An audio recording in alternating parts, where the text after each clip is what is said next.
All but one, I think, so far. Yeah. But at least I've been to all of them now. Still, What? my record Oh, continues. that was weird. What, the blip? Yeah. Yeah, I saw it. Cody blipped. Like, your screen went black for just a second, and then you were gone. I was like, whoa, what? What the fuck just happened? Did we time skip? It's now 9:02. Woo!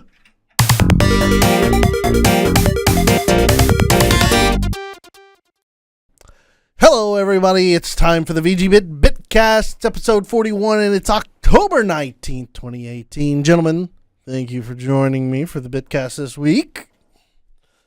You're welcome. Yay! It's Friday. Howdy. Happy to be here. He moves! He's not made of stone! Oh, he's stuck again. He's made of jerk.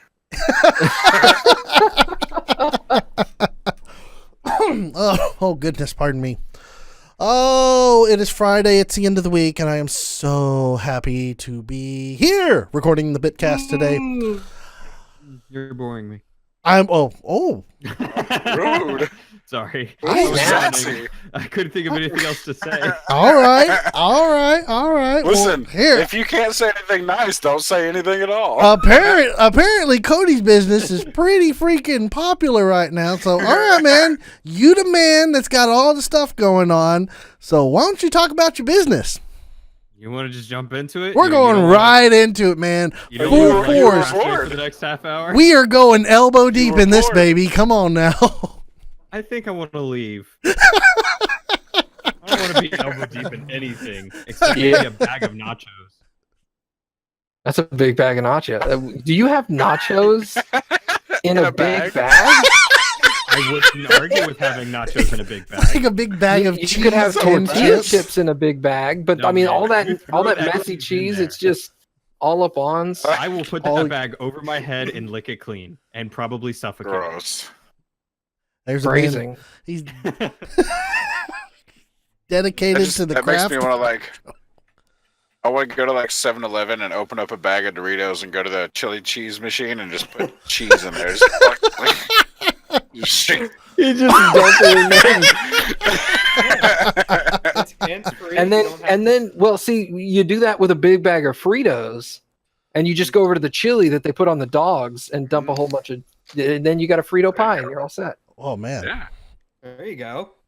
Portable That's what a lot of Frito functions do. pie. They get you those small bags of Fritos. and No. they put it on I'm top. talking like the Oh yeah, I know. The big bag. the normal size bag, not the family size. That'd be a little too big for me, but I could probably put away the normal size. Go big or go home.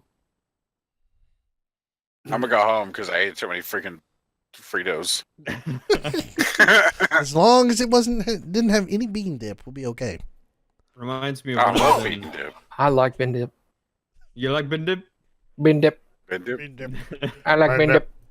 When I was in Tennessee, me, Melissa, and her roommate and her roommate's sister went to this hot dog place, and they sell hot dogs and they sell donuts. Okay. That is literally their namesake. I think it's like Hot dogs and donuts? dog and dough or something like that. Dog dough. The name of the restaurant is like dog Dog and dough, dough. dog and donuts, something like that. Anyway, really good donuts, really good hot dogs as well. They had like a teriyaki marinated hot dog. I almost said donut. Hot dog with like pineapple and some other stuff on it. They had a chorizo with like corn and beans and other stuff and some sauce on it for like a Mexican dog. Like really interesting hot dogs and stuff. So were they using donuts as buns for the hot dogs? Unfortunately, That's not. a real question. Wait, wow, that's a missed opportunity. Hold it. You own a shop. I'm not saying you, but I'm saying you are a business owner, and you make donuts and you make hot dogs, and you don't stick the two together. The hell's wrong with you? They don't use the traditional donut dough, like the fried dough. They use I want to say it was brioche, but I think that's just a type of a roll.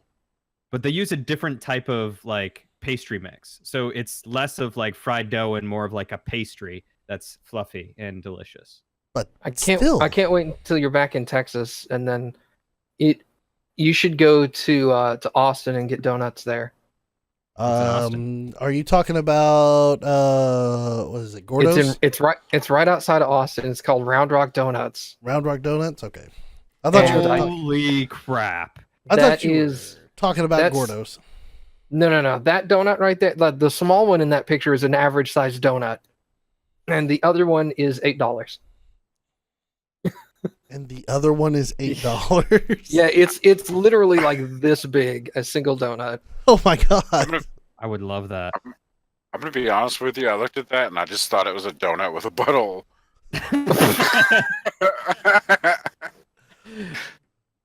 But, What a kinky donut. so I was I don't know gravely what's going on disappointed there. they didn't have a hot dog wrapped in donut dough because that's what I wanted. I Well, was gonna yeah. eat one like that. Man, you get the ultimate pig in a blanket at that point. Yeah. But What's they wrong had with some these really good hot dogs, really good French fries, really good donuts, really nice place. But the guy behind the counter inadvertently challenged Melissa's roommate's sister to eat 2 hot dogs. Uh-huh. And if she did, he would buy her a donut. He was like, if you eat 2 full meals, I mean, like, they're big hot dogs. Like, they weren't just like, your normal Franks, but they Just like drinking all the potions again. Yeah. drinking all the potion.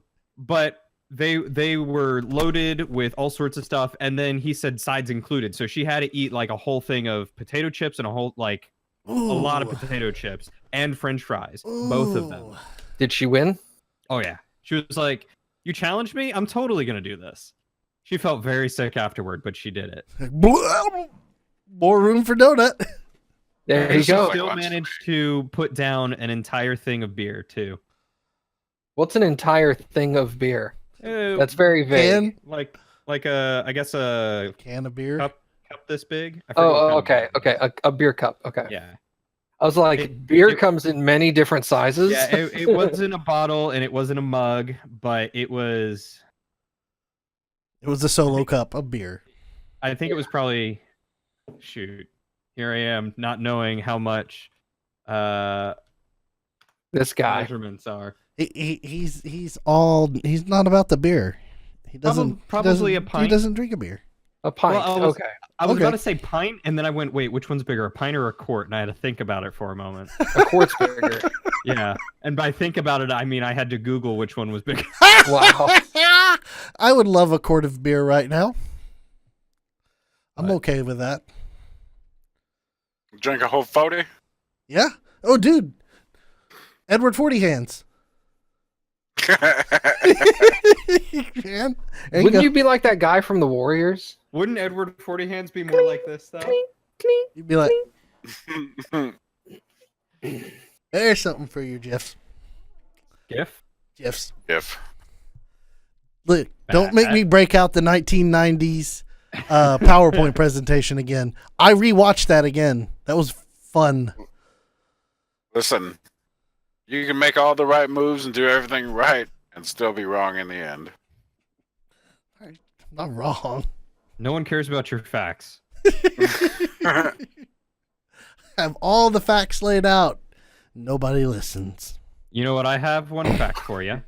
What's that fact? You're wrong. How? What? There's nothing wrong about anything here. Don't make me get. I'm gonna go get the 90s PowerPoint presentation. I've got it somewhere on my computer. Matt, GIF or the word that shall not be named? GIF.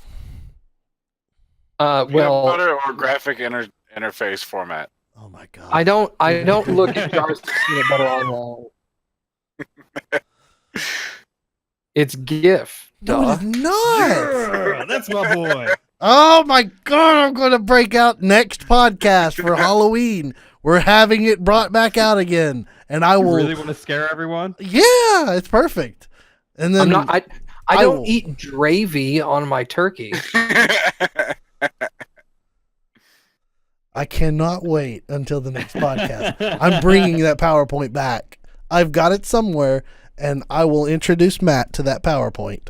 There's a big difference between grifting and drifting. Drifting's with a D. That was a poor one. No, Sorry, I can't back drifting you up with on a that. J. He's saying drifting, not drifting. Next I week. know they sound the same. Next week, it's coming back. Next week, I have to find that. I hope I still have it somewhere. I should have it I somewhere. hope you don't. Oh, but I usually save stuff like that. TJ, I have a mission for you. Should you choose to accept it or not? Soon as I get home, I will go into that hard drive and find it and destroy it. Yeah, see, the problem is you're too far away right now, and I'm here, and I can put it on my laptop. To be fair, your labeling system is so bizarre. I would never find it. Exactly. I can't even find my own shit, so it's okay. Have you tried looking in your trash can? I don't put shit in the trash can. That's just Or you with your trash poop can. bucket. Yeah, Cody, that's your poop bucket. I don't know what you're talking about. I also don't.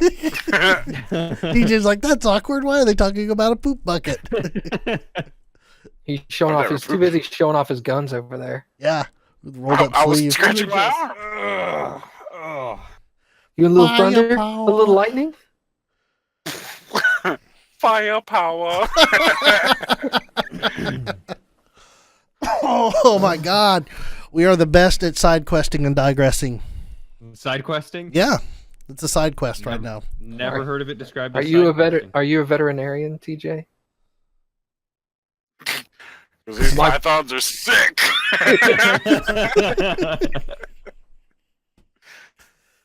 God.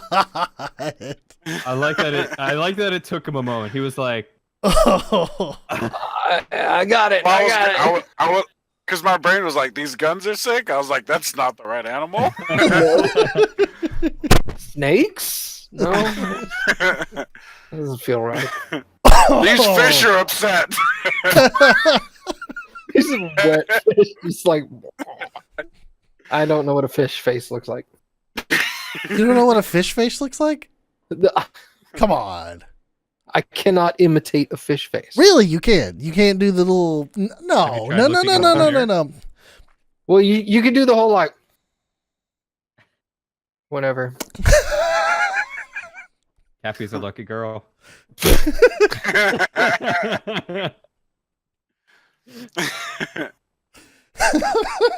How about we move on to business before we get too far down the rabbit hole of life here? That's the podcast, everyone. Thank you for Yeah, listening. We'll see you next week. Next week is episode 42. Watch out. It's going to have GIF and GIF. No, it won't. No. It won't. I won't bring it back. Thank God. All right. Who wants to talk about their week this week for the business? You want to start you it up? called me out first, so I guess Oh, I yeah. can do that. Yeah, Cody. It's your fault. Kick this thing Yeah. off. Yeah, I intentionally sidetracked you. I needed some of that warm-up time. You need some delay. Honestly, I don't feel like I've accomplished too much between now and Sunday. Aside from I watched Next Gen, which is something Skid recommended a couple of podcasts ago. Yes. It was pretty good. I enjoyed it. Had a lot of really good humor in it. The dog, freaking adorable. Oh, yeah. Dog was great. I loved that dog. And I watched that while cutting out more paper miniatures, getting prepared for Sunday. I've decided that I am going to run them through the Lost Mines of Phandelver at the recommendation of Daniel. Yeah. And I'm going to add a few twists in there. I'm actually going to add in something from Prepared. It's called Prepared Adventures for 5th edition. It was something I think I picked up off of Kobold Press. And it gives you just like a slight... It's like the very first one is a very tiny encounter against goblins, right? And the goblins found an overturned cart on the side of the road Yes. and decided to turn it into a fortress. Fun. So they just bolster the defenses of this cart, and the players are going to come across and find it, and they'll start shooting arrows at them. I was So- thinking about this. Not that in particular, but something along this lines, I have a suggestion for you that could Oh. make it fun and terrifying. Again, terrifying. Why not add an encounter where goblins have captured dwarves and stripped them naked and have attached kegs of gunpowder all around them, and they're using them as shields. I thought you were going to say using them as mounts. They're 11 and 12-year-old kids, Daniel. Well, I did say it was terrifying. The reason why one of the kids' mothers is letting me do it is because she knows I'm not gonna just. You're not going to do that. Yeah, I'm not gonna do weird stuff. I got to do something like that in the campaign. Weird stuff. Yeah. Look, are you guys aware of nymphology, blue magic? Weird stuff. Blue It's- magic is always weird. Yeah, it's the magic of sex, basically. And there is an actual can I have a D&D blue book about it. mage? Really? Oh God. Can I be, Yeah, somewhere. can I be a Goliath blue mage? I cast blue balls. From my understanding, It's super effective. and maybe I'm a little off about it because I haven't actually read the book, but apparently it's filled with a lot of like dominating magic, basically, Oh, man. and endowment magic, if I can put it that way. Oh. I need a lot of junk. There's a missed opportunity for Critical Role. Scanlan would be all over that. I know, that's exactly what I was going for. There's not much twig, but Wow. there's so much berries. That's one big cube, man. But yeah, so I'm not going to do any of that for my niece and 11-year-old coworker's son. No, I would never That suggest sounds that. so fun. Instead, I'm going to introduce them to their first encounter of a miniature goblin fortress, and then have them go into the Lost Mines of Phandelver. Speaking of goblins. No, I won't go down that rabbit hole. It's too soon to do that. That actually sounds pretty cool. Yeah. And I've got a bunch of really neat miniatures, thanks to, what was it, playable heroes, printable heroes. Yeah. Yeah, a lot of really high definition ones, and I'm excited for it. Ooh, that just reminds me. I just I hope thought, I live up to their expectations. I'm sure it'll be fantastic. You just thought. I just remembered something D&D related that I'm going to add in for discussion later. All Cool. right. Okay, so you're planning the campaign that Yep. you've got. So anything else you've got going on? Hating life. Can't wait to be out of school. True. That's pretty much it.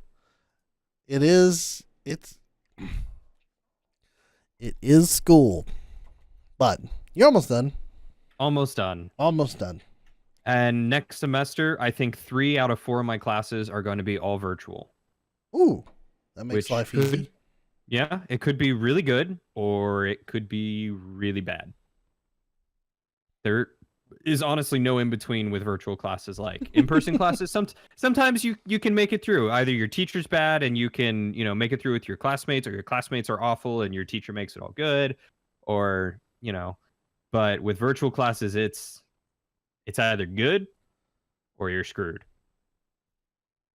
So, but I think I'm going to end up having to take a psychology class, so that'll be interesting. Oh, joy! You should Kathy took a lot of psychology classes. I'll be sure to rely on her for all my information. You should take a sociology class if they let you take a sociology class instead. Where'd you go? There you are. Why sociology instead of psychology? Sometimes they offer sociology as an alternative to psychology, and sociology is actually easier. Oh, More maybe I'll interesting, look into too. doing- Look, see, there's Maybe a guy. That guy right there agrees with me. He knows this stuff, too. Maybe I'll do sociology instead, because I believe I can choose between either sociology or psychology. I just had So- a friend who had taken psychology, is a psychology major, and was like, if you want an easy class, take this one. That's because they're a psychology major. That's why they're saying it's an easy one.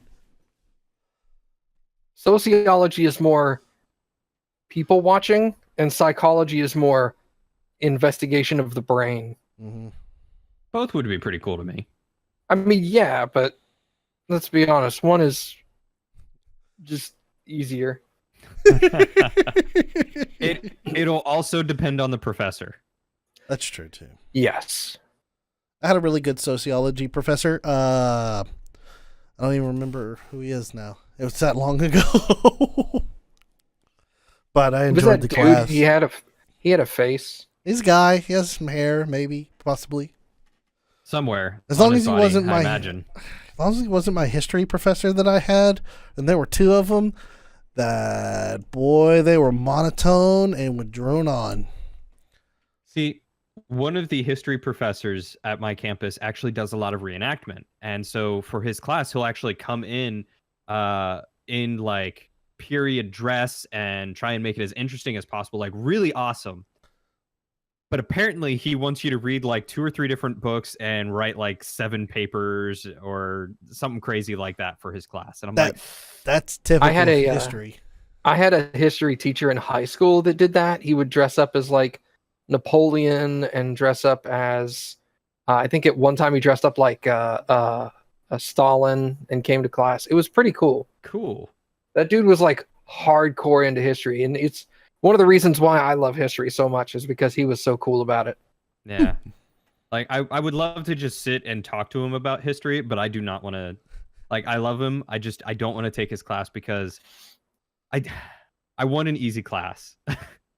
When I'm taking my capstone and 2 of my other final computer classes, I want an easy class. Mm-hmm. You can't blame you there. Well, so what else you got shaking and baking? Man, I think that's about it. I'm getting ready to buy my plane tickets for PAX. I just got to coordinate with like 3 other people. So it's really about it. Yay, I'm PAX. sure I'm forgetting something, but All right.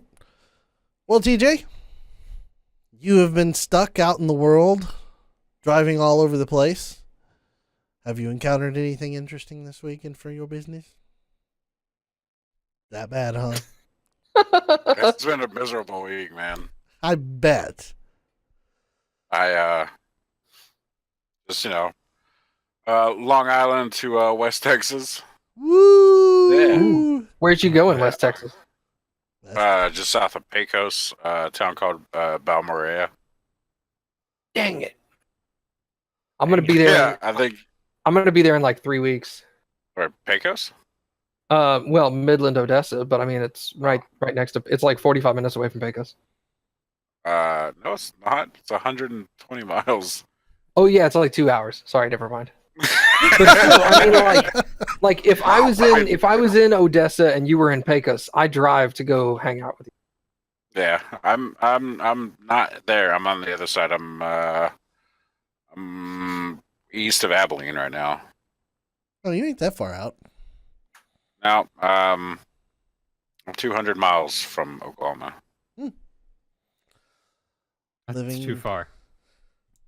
Well, it's too far. Not Not in really. Texas, it isn't. That's like 3 hours. That's no big deal. Anybody who has ever drove from El Paso to the east side of Texas, I guess it would technically be Texarkana. Beaumont. Texarkana. Yeah. Anybody who's driven that whole span of Texas knows you will kill yourself at some point You gotta in go that through entire Tyler. drive. It is brutal. Wait, what's wrong with Tyler? They got trees? I think I used to have family who lived in Tyler. They got trees. They got trees. I mean, the way you said it, like you have to go through Tyler, and I'm like, but you also have to go through DFW, which is considerably worse. Well, Tyler's like, that was Tyler. You can go around DFW though. Not really. Well, 380 is It's your just only a- major. It's just more traffic and a longer road. depends on what time you hit it, but yeah. Yeah. You hit it. All the You hit it at time. like 5 o'clock. You just park. You give up. You live there now. Yeah, you give up. You stop. You pull over on the side of the road. You see everybody get out. They get their little camping stove. We all sit in our little chairs and go, "Yep, this is our life now."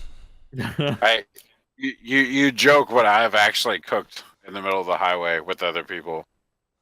Really? Yeah. I'll tell you guys a story. I was coming from Louisiana headed toward Houston, and a tanker had flipped over and crashed. It was a hazardous material load. So it shut down east and westbound. No one could leave. So we were there for, I think we were there 9 hours. Jeez. Yeah. Next thing you know, like, most of the cars turned around and went back, but trucks couldn't, so we just hung out. Just pull Good up. time. You got the oven? Yeah. You got the campfire? Yeah. All right, let's go. Well, like some people, they have like, like the little portable charcoal grills. Yeah, like or Coleman stoves or something. Oh, yeah. But, I've watched people cook. I didn't cook any food. I ate their food. I didn't have cookable food. I guess that's really smart to take some food like that on long trips, so that way you don't have to like eat fast food or anything like that. But that just sounds like so much work. It is work, but I used to not keep water or food in the truck because it's like, what's the worst that could happen? Well, I'll tell you, when you get stuck out in the middle of nowhere in Colorado at a drilling site and no one's there, and you're just like, I can't leave, and there's nowhere within 50 miles that has food. Ooh. So now I never go. There's a case of water in my truck, and there's canned goods, tuna, shit like that. That's When I'm in West Texas and I'm driving from Midland to Anywhere. it's the first town inside New Mexico that's got the caverns, Carlsbad. Jesus. Oh yeah. And there's a stretch of highway there that's like, it literally has one of the signs that's like, there's absolutely nothing for like the next 250 miles. There is no service stations. There's no water. There's no nothing. So if you need it now, you stop and you get it. Otherwise, you got to go the whole way. Yeah. So those signs exist. They're real. It's not just in the movies. I've been a lot of places like last services next 150 miles. I'm like, oh boy. Let me just pull over now. I feel like I remember seeing one of those somewhere between Pennsylvania and New York on my way up to New York a few times. I think it's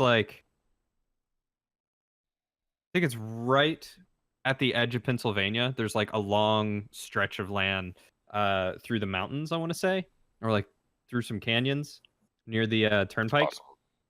It's just like there's nothing for like the next 50 miles. I could see that. Yeah.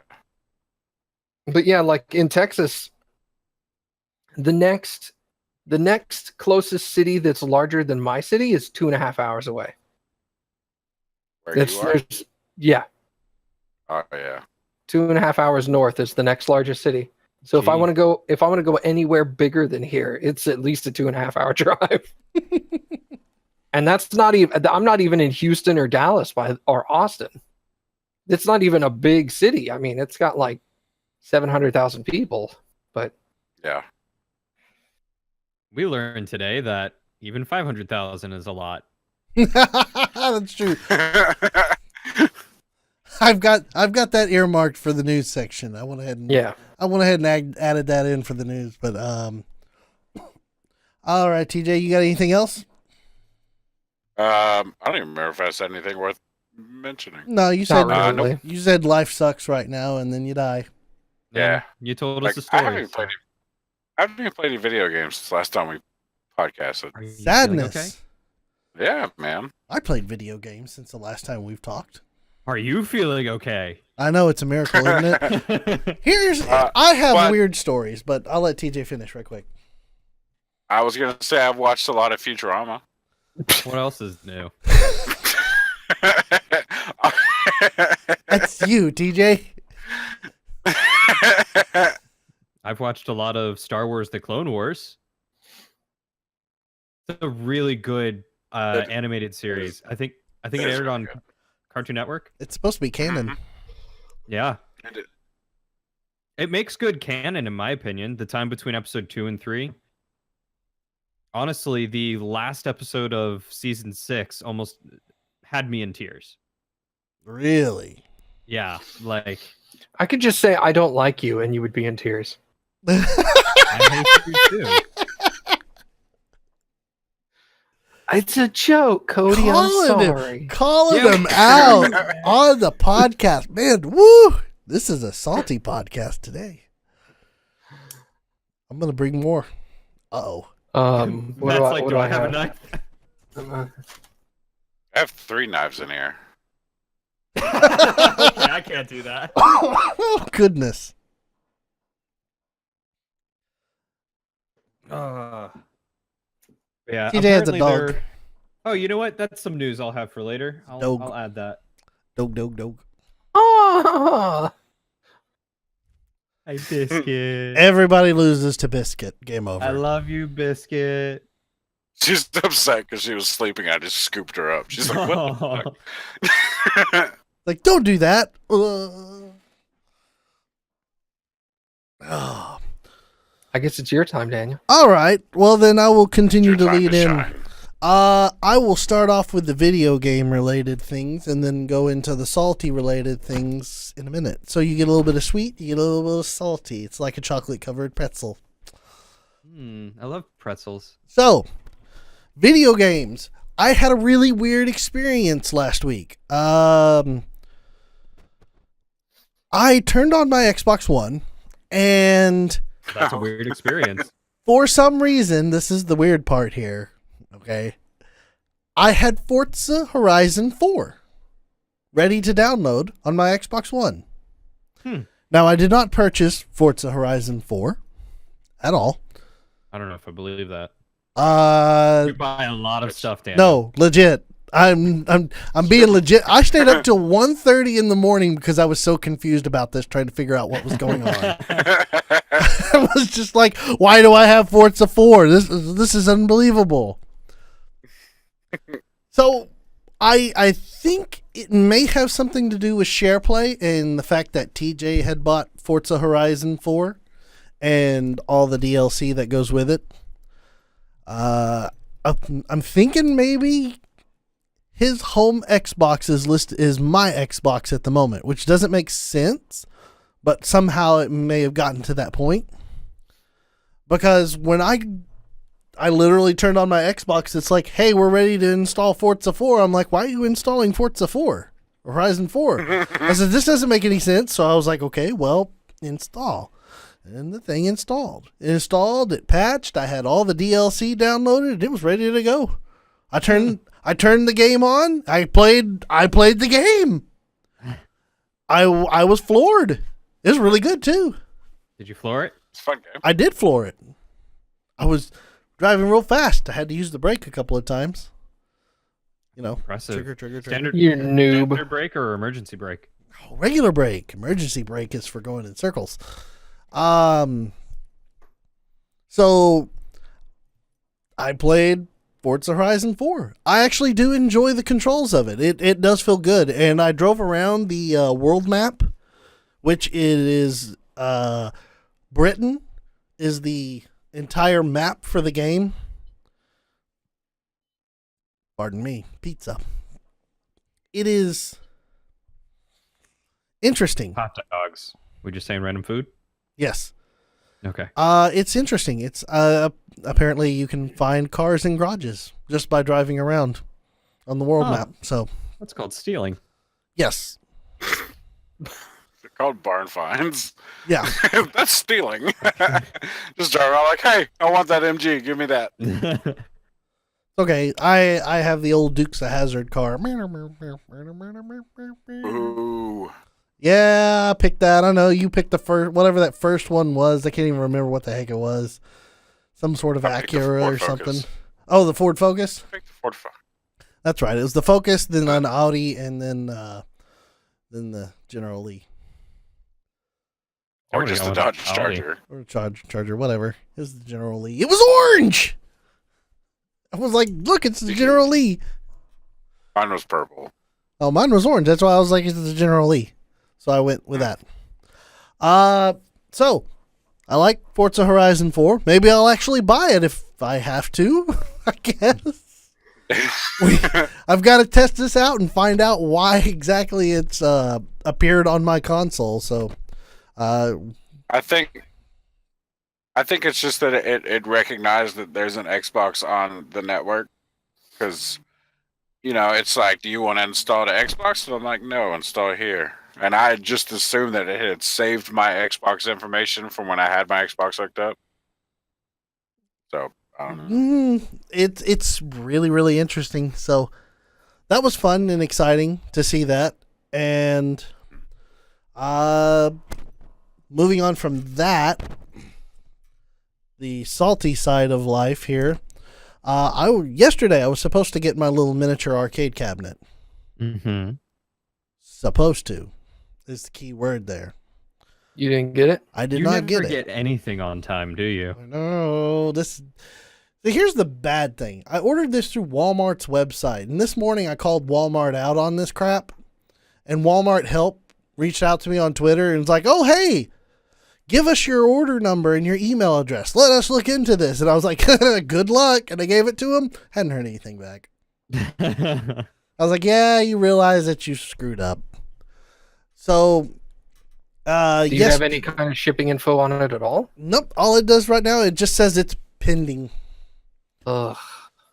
What I'm assuming is, see, I bought the Galaga version of a 4-foot arcade cabinet, and I have been looking everywhere right now, locally in Dallas-Fort Worth. I have called 6 different Walmarts to see if I could find a Galaga machine at these places, at a Walmart, so I could cancel my pre-order. Mm-hmm. Not a one has a Galaga machine in their store. So I'm thinking that maybe that they have a shortage of their Galaga machines, which is sad, because they do have Street Fighter machines. Isn't that what happened to you with the last thing that you ordered that took forever? Probably. No, that was the colorware. Oh, yeah. They took forever painting it. Anytime I order anything special or custom or from Walmart, I will never order anything from Walmart again. I'm very, very mad about this. But apparently I'm not the only one that is suffering this. There's a whole subreddit on Reddit that's dedicated to these arcade 1-up machines, and people are pissed about the machines not going out. Some folks back from July still haven't even got their machines. So I do not feel good about this at all now. That sucks. And these things aren't cheap. They're $299. But I thought it'd be a great thing for a little man cave that I have. Yeah, a little arcade machine for a little man cave. Mm-hmm. It's a little arcade machine, little man cave, 65-inch TV. Perfect. But oh man, I don't know. I'm super pissed about that. I drove to a couple of different Walmarts on my way home today just to try to get my hands on one of them, and I called one Walmart, and a girl had picked up, and she said, "Oh yeah, we've got one of those Galaga machines." I was like, "Yes, success!" I drove all the way to that Walmart, got all the way back to the electronics department, found the person. I said, "Hey, I need that Galaga machine I was talking about." And then she starts looking under the desk of the electronics section. I'm like, these things are 4 foot tall. You're not going to find it under there. Oh, hold on 1 second. I'm like, no, you're not going to find it. They're 4 foot tall, literally. You're not going to find it. Here it is. And she gives me this tiny, tiny freaking one, like the little tabletop ones with the tiny little controls and stuff. I'm like, this isn't what I was asking for. And another guy come walking around the corner and goes, "I told you so. That's what he wasn't looking for that." I'm like, thanks, thank you. Sorry, piece of shit. I was like, God damn it! I drove all the way here for no reason. Ugh. Just the little things in life that are always super fun, but nonetheless. Oh God, why wouldn't she clarify? I don't know. I specified. I was like, hey, it's the arcade 1-up machine, the thing that's 4 foot tall. Yeah, we got those. You got the one with Galaga on it? Oh, they all have all the games. I'm like, oh no. No, they don't. It's like, let me talk to somebody else, please. Oh, Sad. I'm so sorry. Now I understand the salt. Yeah. That's from all the road that he's traveled. It wears on a person over time when you just you be as nice as possible, and then all you do is get slapped in the face with people and incompetency. And at some point in time, you kind of give up on life, and you're like, I'm done. No more. Stop. I was there 5 years ago. Just people get out of the way. Let's see. That's been my adventure for the arcade machine. Video games has been Forza. I guess that's really it. That's been my week so far. I'm fixing to move this weekend, so that's going to be another exciting thing. Yay! I get to move all my furniture after moving I've moved all my furniture 6 months ago. Now I'm moving all my furniture again. I don't. And TJ gets the house all to himself. I'll stop by. No pants. It's time for the no pants dance. Shoot me a text like, "Hey, I'm coming over." Be like, "I'll find my pants." One day you're gonna walk in. He's gonna be in a robe or a towel around his waist. No. I'm gonna be playing VR butt naked. Oh God, I'm gonna sneak into the house. Just like that one evening where I just sat in the kitchen eating pizza watching you play VR for 40 minutes. You're gonna end up wondering if he's playing VR or watching VR. Oh no. No, Cody, no. Hey, VR chat can get real involved, man. You have those controllers with the rings at the top, right? Sadness. Is that a VR hand job?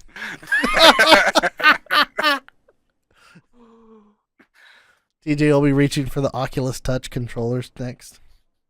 No, sadness. Why is it sticky? It's terrifying. All right, so that's my business for the week. Matt, what you got for the week? Not a whole lot. Played a little more Assassin's Creed.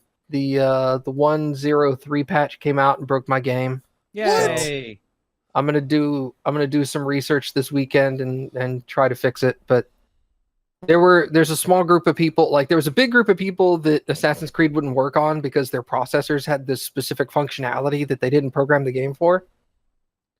And so they released a patch 103 that fixed that functionality. But now there's a group of people that say after that patch came out, every 15 to 20 minutes, the game just crashes to desktop with no error message. And I'm in that group. So Joy. I'm trying to... I opened a ticket with Ubisoft, and they were like, I don't know, roll your video card drivers back, maybe? I was like, cool, man, thanks. So, I mean, I did roll my video card drivers back, so I'm going to try that. And then I had a viewer that he's running Origins, and he sent me his video card version number, his driver version number. So if the rollback doesn't work, I'll try his version. But if not, I'll just have to wait until they patch the game. So, yay. Sad face. In addition, I did play some Rimworld full 1.0 release with mods, finally. I gotta look at mods. I'll send you my list that I'm running on. Please, thank you. And some of them are really good. There's a mod I have that breaks down all the jobs into all of their sub-jobs. So, for example, when you look at a character's work schedule, you can tell them, I want you to do construction at this level priority.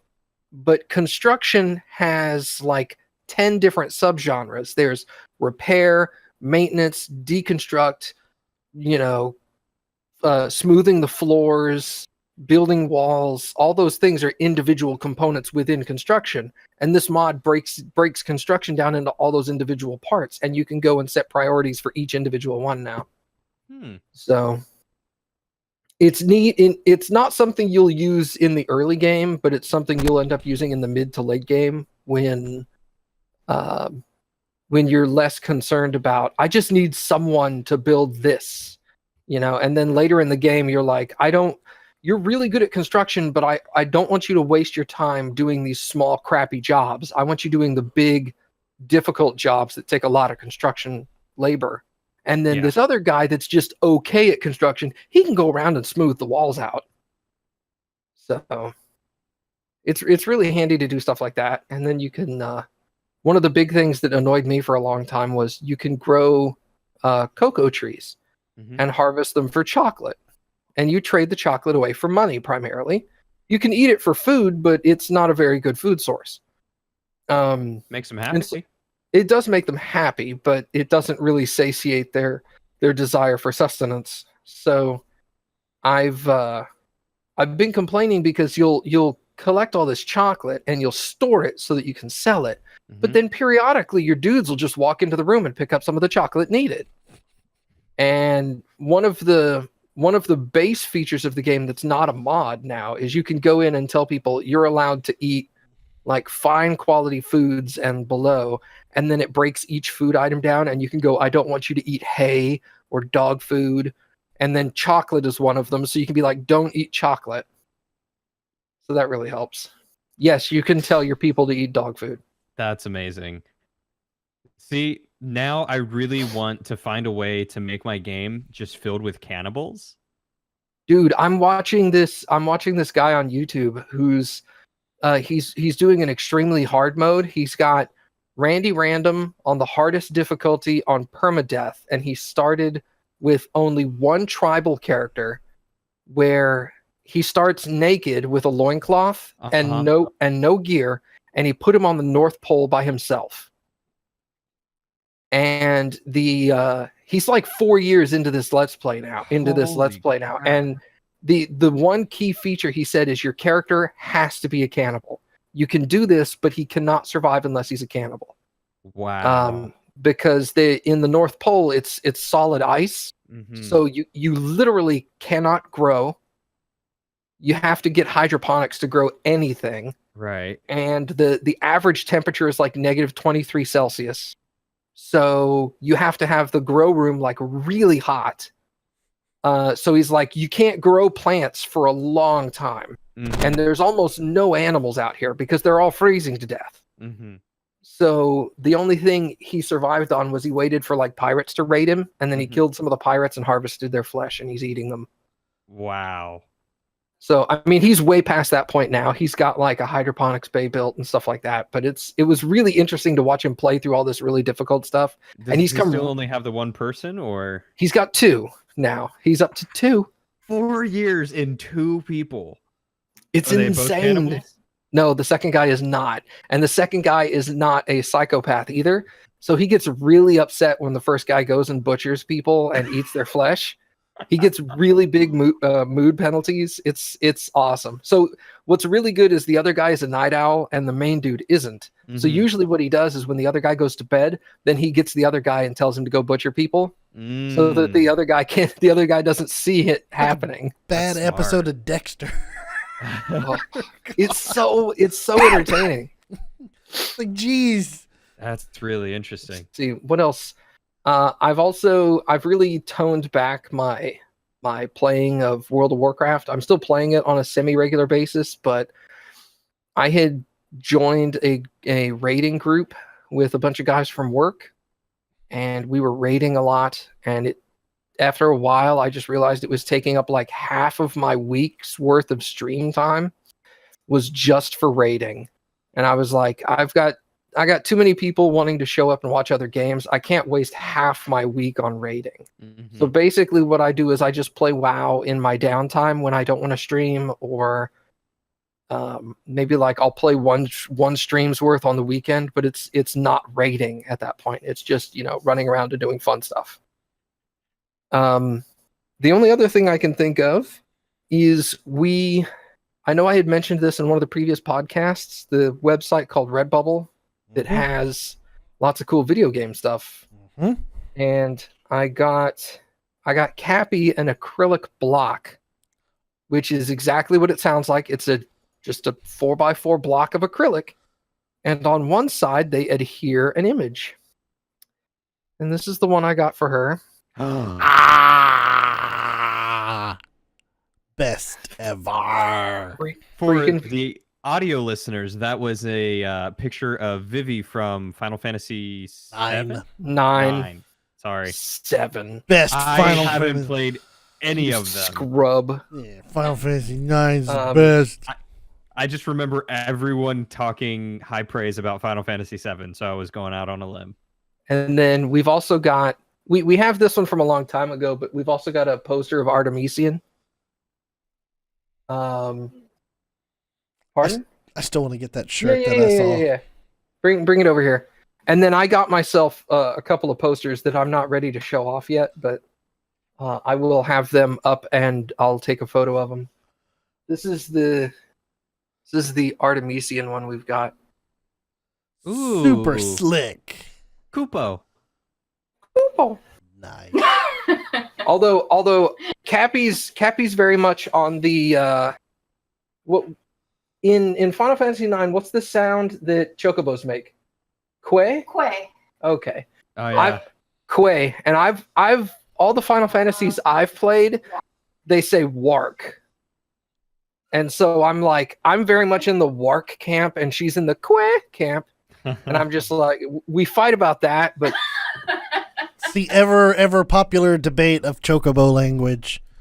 yeah, Wark or Wark Quay. versus Qua. But other than that, that's what's that, TJ? It's just saying keep going. He said he's Oh. okay. Oh, okay. He's dropping out for a second. But yeah, that's basically all I've done this week besides work. All right, well, I guess we can go ahead and move on into the news section of the podcast. I mean, hopefully TJ will be back soon. We will see when and where he comes back. So I guess I'll go ahead and kick things off for the news this week. Here's an interesting. Do what? What? What? What? Nothing. What did you say, little boy? I'm just giving you crap. Uh-huh. Yeah. I'd like to. Mm-hmm. All right. Does anybody remember the Stanley Parable? Yeah. Vaguely. Vaguely. This was a game that launched in 2013, specifically October 17th, 2013, where what was his name? Stanley? Terrible? No. Hold on. No. Narrator of the Stanley Parable was Kevin Brighting. He is a pretty popular voice actor. He did all of the okay, so here's some of his filmography. Portal, Meet the Course 2. He did some Doctor Who. He did the narrator of Stanley's Parable. He was an announcer for Dota 2.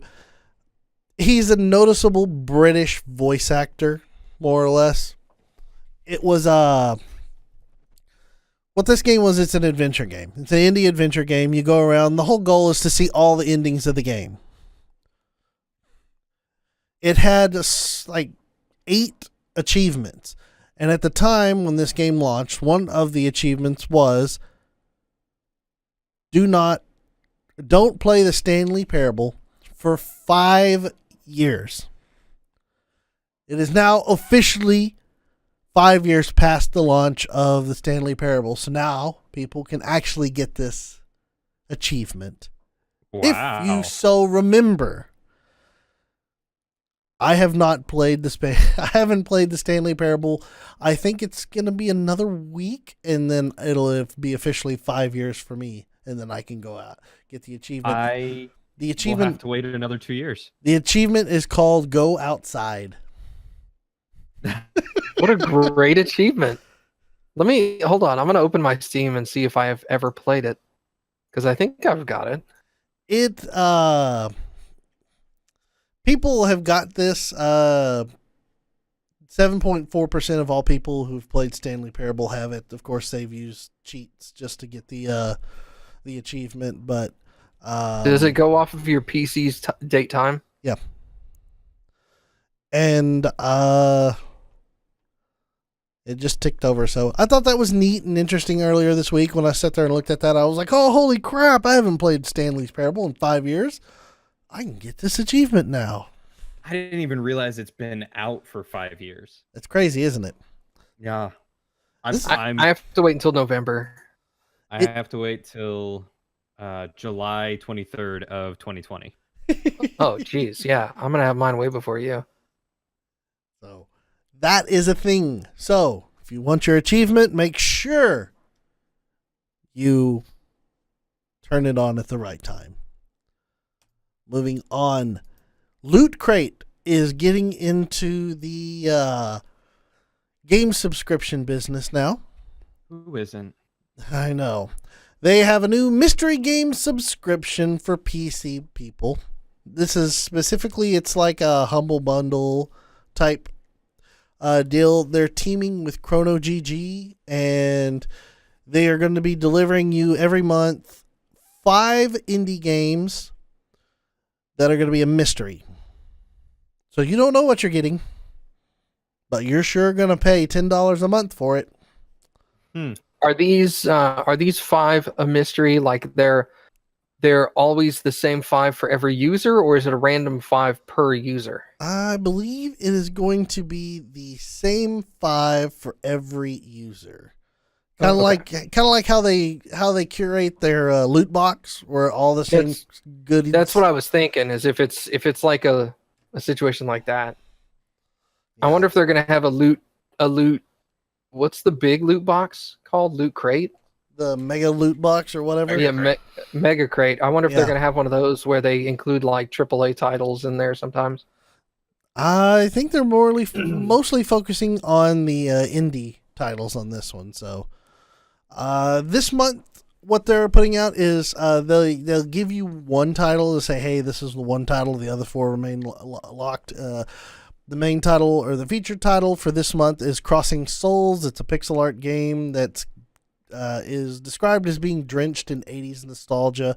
It's a Zelda-like title. It lets you switch between 5 characters who have their own unique special abilities. So there you go. It's the service from Loot Crate. It's called Loot Play. And it's $10 to $12 depending on the length of your subscription. You can subscribe for 1 month, 3 months, 6 months, or 12 months.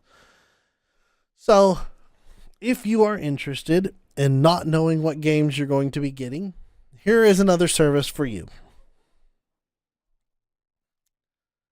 Noted. I don't know. I don't know why. Did you say whether or not you actually get to keep the game once you get it, or? Oh yeah, they give you keys. They give you Steam keys. Oh, okay. That's not too bad, I guess. So it's kind of exactly like Humble Bundle or Humble Monthly. Yeah. Where they're like, here's 12 games. Some might be good, some might be bad. Whatever. They're yours. I got more bad games in the Humble Bundle than good games, unfortunately. Oh yeah. Occasionally, there were some really good games. Shadow of the Tomb Raider. That was a couple months ago. That was nice. Yeah, they got good games in there, but boy, howdy, you get a lot of crap too. Yeah. It's just going to my ever-growing library of games.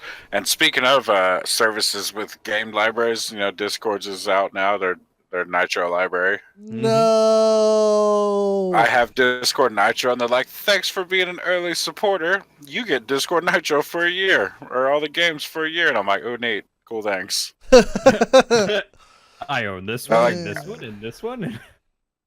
Well, I look through. Sorry, go ahead.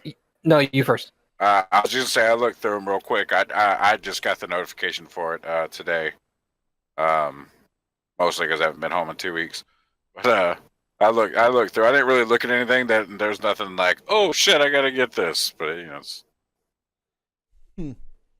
yeah, it's another freaking subscription service. And another front for another store for more games. Yeah.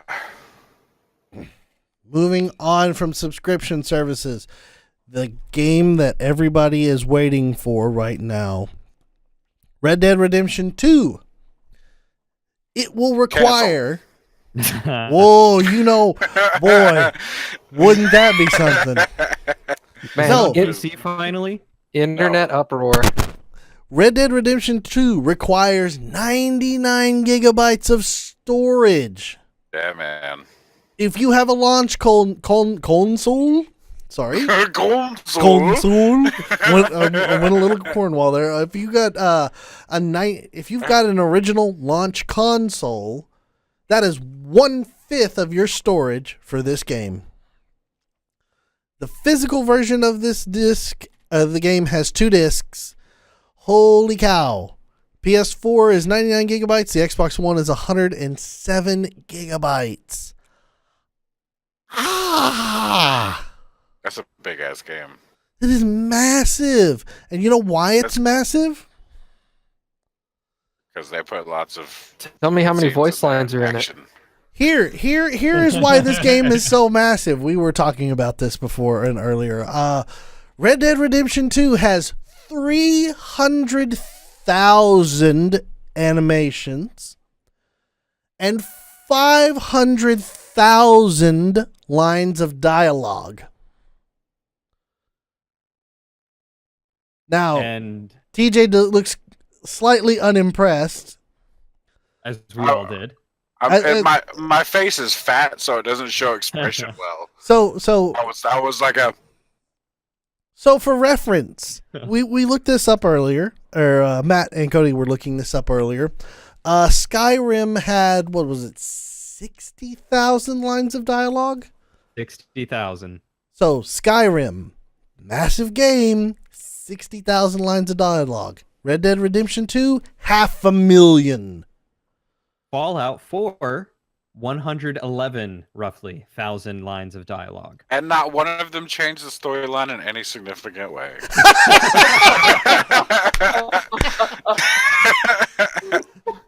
So wrecked. true. Suck on that, Bethesda. So Or here Bethesda. here is some information for you out there for the 500,000 lines of dialogue. Red Dead was made with 1,200 actors, and for the script, if they were to stack the script pages for everything, including the side content, the script would be 8 foot high. Jeez. Main story plus side content, it is 8 foot tall. The main story alone is 2,000 pages of script. Wow, so that's a lot of side content. This thing is huge. Yeah, because 2000s is only going to be like that tall. Yeah. That's just 4 reams of paper. That's crazy. So there's like the vast majority of this game is side content. Yep. Which, I mean, that's fair. I mean, I doubt many people really want to play a main story that is, I don't know, what, 200 hours long? The story? It's 60 hours. Yeah. I was going to say 200. That's really long. Well, no, I mean, like, if it were 8 feet tall and, like, Oh, the I see what you majority mean. of that was story. You wouldn't want the whole thing to be story and take Right. you 200. I get you. Yeah. I think anywhere between 40 to maybe 100 or 120 hours for a story is probably good. Because, like old RPGs were probably anywhere between, 80 to 120 hours, depending on the game. I wonder, do you think Red Dead becomes pretty much the monster game of the, I don't It know. certainly rose the bar. I I how don't do think you you compete with that. Rockstar's budget's out of this world right now. how do you defeat a AAA title like this? Wait a Release month. Elder Scrolls 6. Yeah, it's basically the only one that's gonna do any kind of dent is Elder Scrolls. I don't even know if it'll do that though. Fallout really has kind of hurt their name recently, so not people are getting less excited about their stuff. Mm-hmm. Yeah, I mean, I'm not It even was just- interested in 76. they like Skyrim come out and it was good, but it wasn't, Oblivion. Oblivion had a lot of. I mean, it was like comparing Fallout 4 to Fallout New Vegas. Mm-hmm. Oblivion was awesome. Skyrim was meh. It's every step they've made without who's the company? Obsidian has been a step down, in my opinion. Microsoft recently purchased Obsidian, if I'm not mistaken. Really, Yes, they good now buy for them. they now own Obsidian and licensing for all their content. Microsoft is on a tear right now to buy more. What's the word I'm looking for? Developers. IPs. Yeah. So And recently, speaking of Obsidian, Obsidian recently said that they're not working, or they have no plans on working on another Elder Scrolls title, no, or maybe it's Fallout. Either way, I don't think they're working with Bethesda. no. Well, not when they're owned by Microsoft now. Yeah, I think they said they get to finish up their existing contracts that they had set out for what they were doing, but after that, it's straight whatever Microsoft. That's wants them to usually make. standard when they get bought out. Yeah, you finish your current jobs. So, unless some of the other things happen, which we'll get into in a minute. Lastly, I got an email last night which was interesting. It is I got it from D&D Beyond, but Beetle and Grimm's Platinum Edition for Waterdeep Dragon Heist is now on sale. If you've never seen Beetle and Grimm before, or their Pandemonium Warehouse, what they do is a lot of these adventures, they make Platinum Editions to these adventures, which in this one, they have for... What does that mean, Platinum Edition? Well, I'm fixing to tell you what you get with the Platinum Edition box. Oh, okay. You seemed like you were breezing right by it. I was like, wait a second, but what does it mean? What is it? Here's what it means. You get high-quality battle maps, maps of the city, 20-plus miniatures, original artwork, a premium Dungeon Master screen, coins, tokens, badges to hand out to your players, and a lot more. So it's kind of one of these, more or less, it's unpainted miniatures, but it's they make a limited production run to make to give you that, like if you wanted a really good map of Waterdeep, and instead of drawing one out, they have one laid out in full for you. Are the miniatures pewter? They are plastic. Huh. It's paintable plastic. Oh, time to cast a mold. Whatever happened to pewter? Are they just not making pewter miniatures as much anymore? I guess not. I mean, Those things were the shit, dude. I think the only place that you can get metal miniatures are Reaper minis. I think still makes some, and then there's Hero Forge, which you can get them in steel or bronze, which is like I think $50 and then $100 respectively. That's too expensive. Those are customly designed miniatures. I should say. See, that's why I'm like, back when they were doing pewter stuff, when like you'd walk into your local D&D shop and they just have like 50,000 pewter miniatures up on the shelf or whatever. Pewter was really cool in metal, but it wasn't extremely heavy, nor was it extremely expensive. Like they were pricey, don't get me wrong, but it's too easy for nowadays to just be able to shoot out some plastic.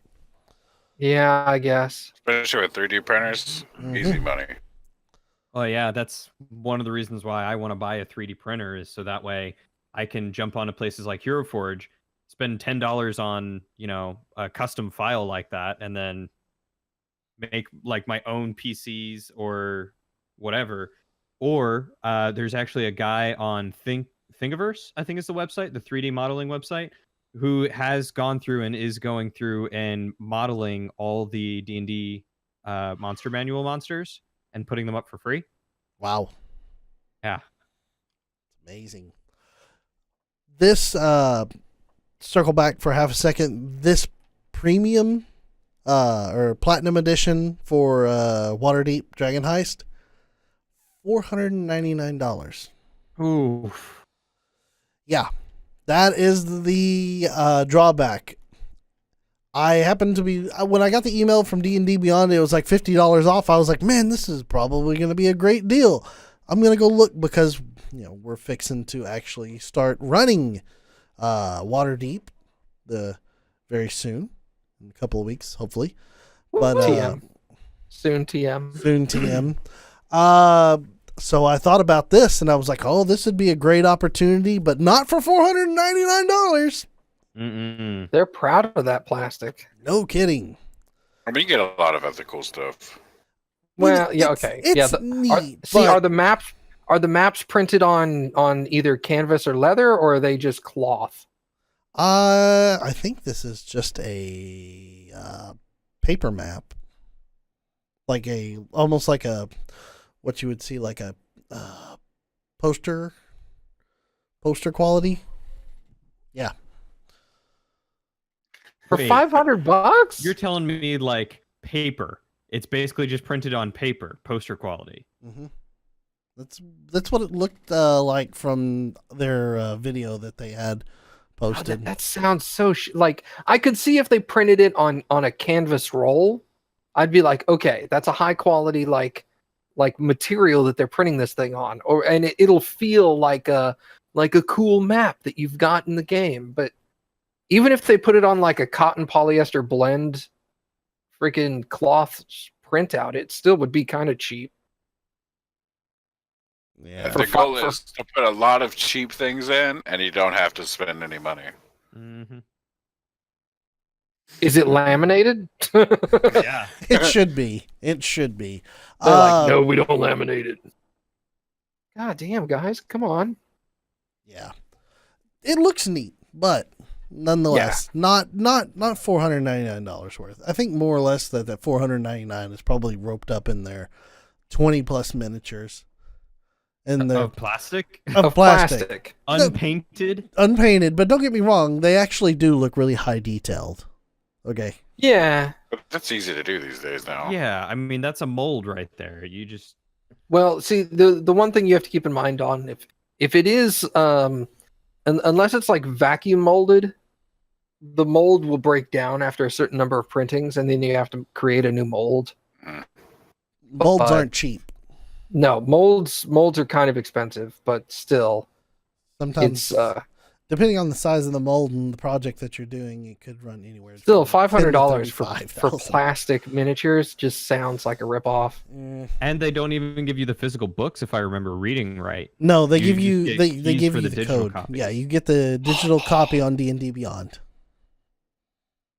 Yeah. It's like 99% profit for them. Pretty much. Yeah.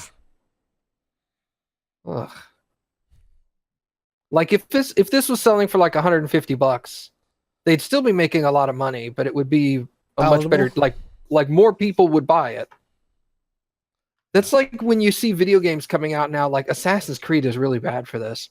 They'll have like the standard edition, the deluxe edition, the super deluxe edition, the mega deluxe, the ultra mega deluxe, the oh my god edition, the godly edition, and then the super mega godly edition. And then they've got like a $900 version of the game that you can buy that comes with like a 4-foot statue that you put in your house. And I'm I should get that. I'm like, and it's like That's it's TJ like $800 or edition. $900 for the most expensive one, and they're it blows my mind when the pre-orders go live and like 2 hours in they're like everything's sold out, and I'm just like, they had like 500 of these $1,000 pre-orders. How did you sell all of these? People with a lot of money to waste. Speaking of, am I muted? No, You're good. Okay. Normally I can hear myself, but for some reason I can't. Fallout 76 has a platinum edition that comes with a whole bunch of shit, but not the game, and it costs $115. Wait a It minute. doesn't come with the game. Nope. Wait a minute. Yeah. What? It's got like 3 tiers, and then there's the platinum edition, which comes with a bunch of different shit, but no game. So you'd have to buy the highest tier and then the second highest tier to get all the bonuses and the game. Yeah. Ah. Yeah. What? Ah. That. It's fucked up. The hell. Now, I don't know if the maximum tier comes with all the shit that the platinum one does. I know I immediately got turned off of a game I don't really want in the first place when they said, "Oh, this stuff doesn't come with the game and it still costs $115." No. Yeah. That is completely and utterly messed up. Yeah, man. I hate the gaming industry right now. Yeah. We fought loot boxes and we won, and then we lost on collector's editions. You remember when collector's editions were awesome? They come in the big ass box, and you got all kinds of dope shit in there. Yeah. And the game. And it was like $30 more. Yeah. And now for $30 more, they're like, we'll give you the DLC when it comes out in 9 months.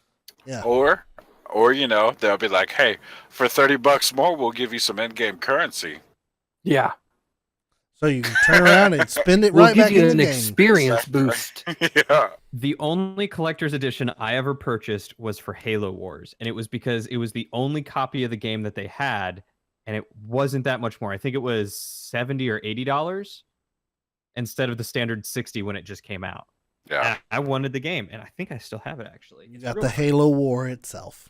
All of it. Nobody cares. You got all of the war. I liked Halo Wars. It was a fun game.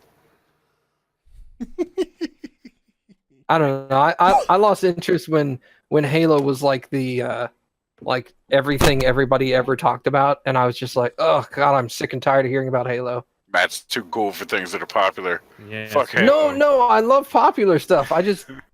Nobody shut up about Halo for like 6 years. Yeah. Well, I mean, Halo was like, it was fucking finally something different added to the shooter genre. It's a cool looking box, though. I got to give you that. It's metal. I have that for the Mass Effect trilogy. It is like a thin. I bought aluminum. 2 of them by accident. I'll take one.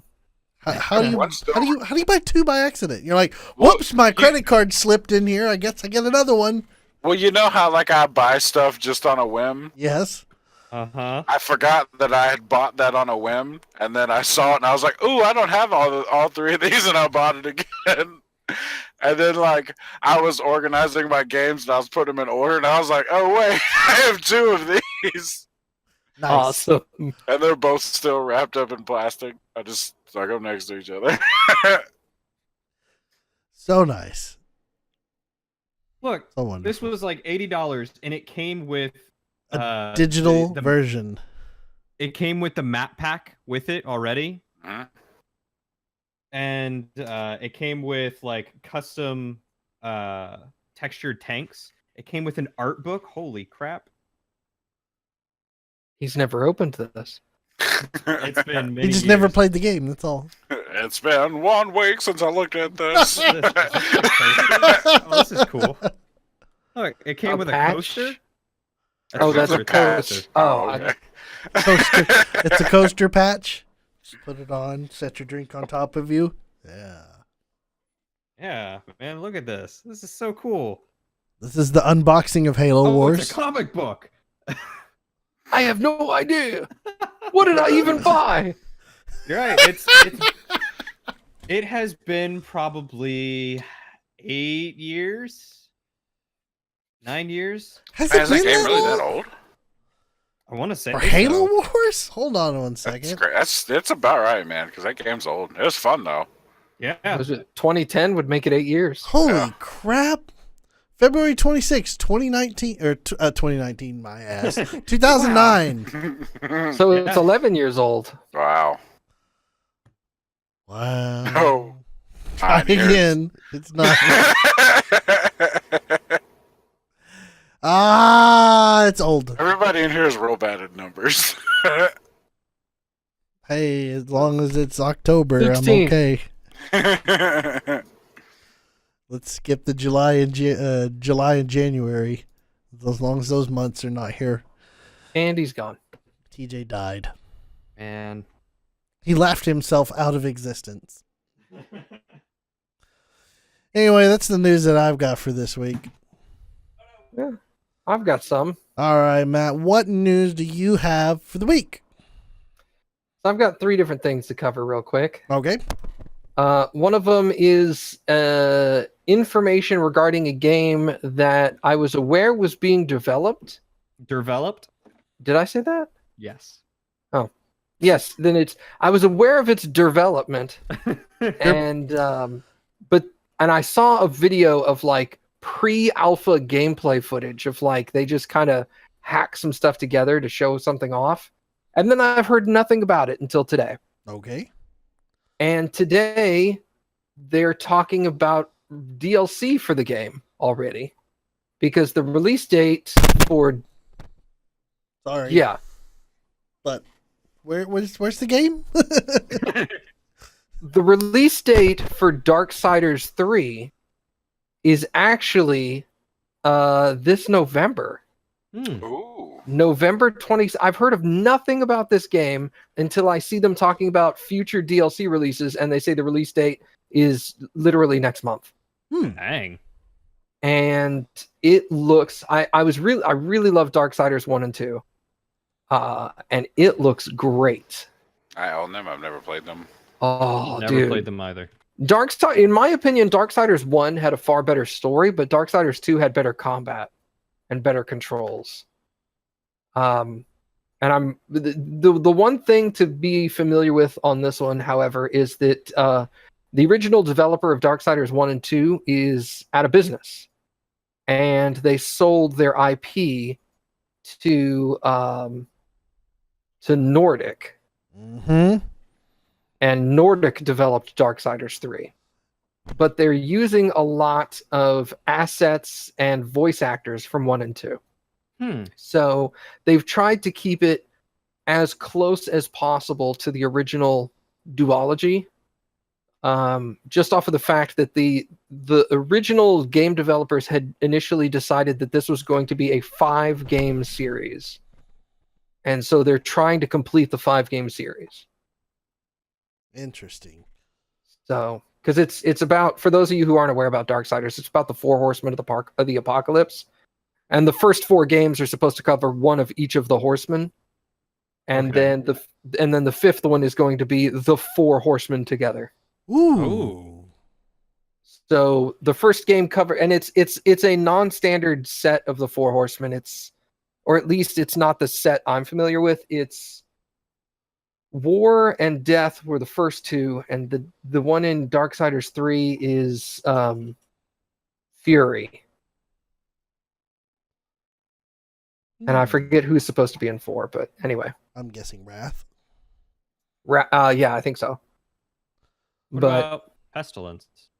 see, that's the thing, is there's different people think of the 4 horsemen in different sets. Darksiders 4 horsemen. Let me see if I can get a list of them. Strife. Strife is the 4th. War, Death, Fury, and Strife. Fury replaces Famine. Strife replaces Pestilence. But anyway, so the release day on that is coming up very soon. It's in about a month, and they have already announced that there will be 2 DLC packages with it. One of them is called The Crucible, and the other is called Keepers of the Void. Ooh, that sounds cool. Yeah. It looks like one of them is going to focus not exclusively, but primarily on multiplayer. And the other one is going to be almost exclusively single player. Or it is exclusively single player story. Like additional storyline. So I'm pretty excited for that. I'll end up getting that because I loved the first 2 games. And I'm really hoping they keep up the quality. Secondly, both Rockstar Games, Rockstar's parent company Take-Two Interactive, to be specific, and Epic Games have recently filed lawsuits. Rockstar / Take-Two is specifically suing a cheat developer, a company that has created cheating software to specifically cheat in GTA 5. And Epic Games is actually suing cheaters. I did hear about that at one point. Apparently, there are a couple of YouTubers that have been playing Fortnite and have been specifically showing off and advertising the fact that they are using cheating software. And It's so dumb. And trying to forward their viewers to this company's website to purchase their cheating software so that they can play like they do. What makes it? You can't. Come on now. You can't get away with that. It's like, hey guys, we're cheating here, but don't tell Rockstar or Epic. Well, it's funny because Rockstar's basic thing is they're not going after the people that are cheating; they're going after the people that made the cheat software. Yeah. Which, as you should. I think it's good. Yeah. Epic seems to be going after the cheaters themselves, specifically a couple of them that are trying to push more people into cheating.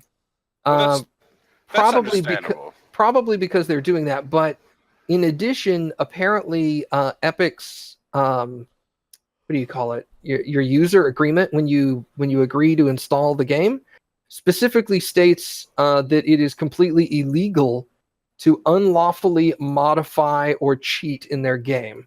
Yeah, man. By any terms. And so it's basically like if you cheat or try to modify the game, you are literally breaking the laws. Well, and we will come after you. It's not technically a law. It's just it's in their agreement. You're breaking the agreement. You're breaking the terms of service. Yeah. In all reality, the most that they technically should be able to do is just revoke your license that you've bought for the game to play it. Here's the thing, though: if they do sue them, and then if a trick for this is that's the terms of service isn't really enforceable unless you agree to let it be enforceable. So if say Epic's like, we're suing you for this, and you're like, oh no, let me get a lawyer. Now you've entered a legal suit with them. If you just ignore it, I mean, they can't really do anything. I mean, they can sue you, but this brings up three different opinions on my point about cheating specifically. I'm not a lawyer, by the way. Well, I'm not getting into the legal junk. I think it is perfectly fine to cheat in a video game that is single player. Absolutely. I have no problem with this. I do it periodically because some games I want to play and I'm not good enough to win. So I want to cheat because I want to see what the story is. There's some real-time strategy games that when you get to the very end, the missions get like insanely difficult, and I just don't have the skill for that. But I want to know where the story goes, so I'll cheat in those. Usually, almost exclusively using in-game cheat codes. So like something the developer put in there. I think that cheating in a online multiplayer game is garbage. I think that's horrible and terrible, and I think you should feel bad about your life. But I don't necessarily think that you should be susceptible to monetary legal action. Agreed. I disagree. Fuck them. I don't think there. I think that from my point of view, I look at it like, yes, the developer has the right to revoke your gaming license and completely ban you from the game. Yes, they can say you are no longer physically allowed to ever play our title again, and I think that's fine. But I think, trying to sue somebody for like $200,000 because they cheated in Fortnite seems a little extreme. Well, here's the thing: I don't think they're really going for $200,000. What end up settling over, something minuscule. But I think I think this is a good thing on a certain level because I feel like we've talked about this before. Once But upon a time. yeah, like I don't remember. It might have been Epic or maybe it was someone else, but it was same situation. A lot of these people don't realize there are consequences. You're not just having a better time for you, which to me sounds weird that you're cheating in a game of skill and you feel good for not really having to compete. That doesn't make sense to me. But not only is it affecting you, it's ruining the game for literally everyone else. Yeah, but But- in this instance, this is almost like taking a bulldozer to knock down a sandcastle. Sometimes you gotta fuck them kids up, man.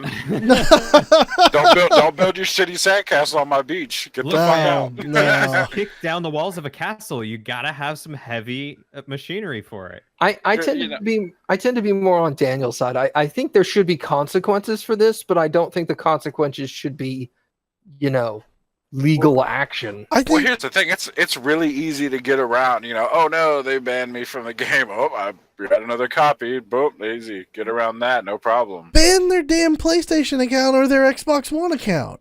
Easy to get around. Yeah, Those are but they're free to gonna make. have to turn around and You you got to pay $60 in gold again. The easiest solution for that is, from the IT perspective, is banning the MAC address True. on the device. You do Because that you ban too. the MAC address, the only way to get around that is to buy a new console. Yeah. But So They're not who's gonna spend another $500 to get another console so they can cheat at Fortnite? well, here's the thing. I mean, it's I think the approach might be wrong because I mean, look at piracy. It didn't really work for them either. Trying to sue the people that were pirating, that really didn't work. It didn't help. What did help was subscription services. We'll move on from that. Yeah. Oh, you're right about that though. Yeah, You make it but- easy access, people will pay. yeah. But it's. I mean, there's no way to mitigate cheating. I mean, there is, but I feel like this is more of an Ender's Game type solution, to where you make the consequences so dire that everyone else is like, it's not. I don't want to get sued because they've set the precedent for that happening. But see, there's still going to be people that'll go in there and cheat because they'll go in there and be like, okay, well, I'll just use a VPN and connect through China. Nah, they won't do that because the fucking latency is bizarre. It's Well, Well, what's the I- point if you've got If you're infinite cheating, life? you don't have to worry about it. Yeah. You're gonna be fine. yeah, but it wouldn't be really that fun. I use a VPN sometimes for non-nefarious things. Mhm. That wasn't suspicious. They are very slow. Nonetheless, I don't believe a heavy hand is required. I happen to agree with Matt. Ban the console. Let little Timmy cry to his mommy about his Xbox not working, and then when she finds out that he's cheating, let her take care of the problem. Oh, come Now- on now. These parents aren't doing shit. Well, I agree with Lucid on that part of it, but the one thing I will say in a separate tone back to the articles is I do think that it is completely fine for the game developers to go after the companies who are developing the cheating software. Yeah. I think that's fine because that's company v company. Yeah. Well, And- they're the enablers. Yes. And I'm fine with that. Sue the company, shut them down. Good on you. I don't personally believe that suing the actual user is a good solution. I think that'll end up having a more negative impact on the game company than a positive one. Agreed. I agree. I'm gonna say I do agree with you, but I also really hate them. So I mean, Well, okay. it's a win-win we for all me. hate I cheaters. personally, Go after either one. just die in a dumpster fire. I'm cool with that too, but Yeah. I feel from a logical, like, standing back and looking at it from the outside, I feel like attacking the individual users is wrong. But I do also think that those individual users are dicks. So, Listen, you man, know, I'm real tired of trying to play Grand Theft Auto and getting turned into a tree and then blown up. A tree on Fair. top of a UFO. Yeah. It's not fun. It's like, ha, ha, ha, I've made the game impossible for you to play. It's like, cool, man. Cool. Guess I'll reconnect to a different log. Oh no, there's another modder in here. Cool. That's why I don't play online anymore, or I just play with people I know. This is one of the main reasons why I, for a long time, was saying that multiplayer is not the solution for the gaming industry to go towards exclusively. Because there were like 5 years ago, everybody was talking about like single player is not going to be a thing in a couple of years. Every game's multiplayer. That's all we're going to do. And I'm like, I was like, this is not going to work. This is going to be a terrible idea. And then now you've got situations like this, and a lot of these gaming companies are all like, maybe we should do single player again. I was like, you think? That was a terrible. Force everyone to play on the internet. Yeah. Terrible idea. Sorry. Bless you. People suck. It's just the long and short of it. To call an end to that discussion, that could go on forever. I was just about to add something. What's that? Go ahead. Years ago, when I played Halo 2 online, Boring. You would run into modders, but you'd only run into them in their own private games.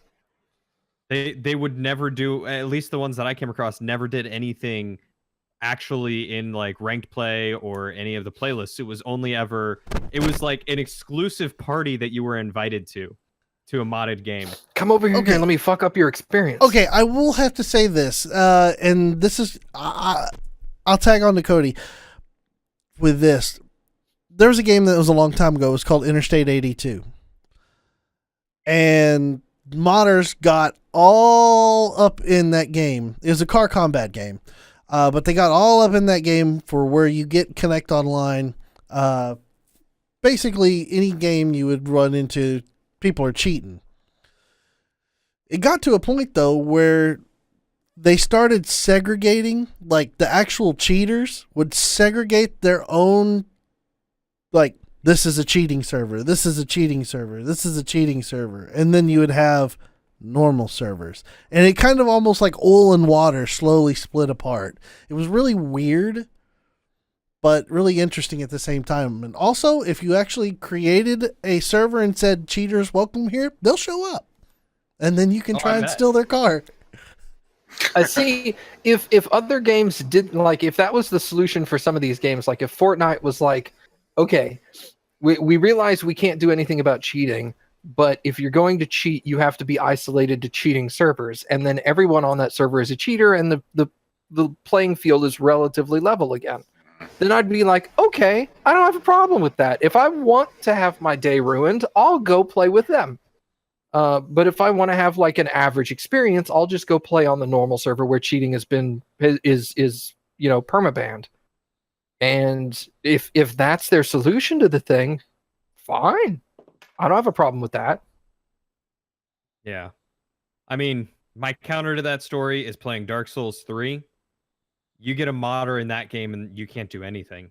They're invincible. They fly around the map. They hit you with 3 different spells all at once, 100 times. It made your online gaming experience wonderful, didn't it? Yeah, absolutely. I mean, it was great to, die and respawn with like 6 billion souls that I could spend, but and then the company bans your account for using modded items. You're like, I had nothing to do with this. Yep. No, I immediately jumped off the edge and killed myself. Or I think what I did actually was I remembered how much I had before I died, leveled up what I could, and then just tossed the rest basically. But safe. The third story I've got is that the Telltale Games version of The Walking Dead. Oh boy. Rip.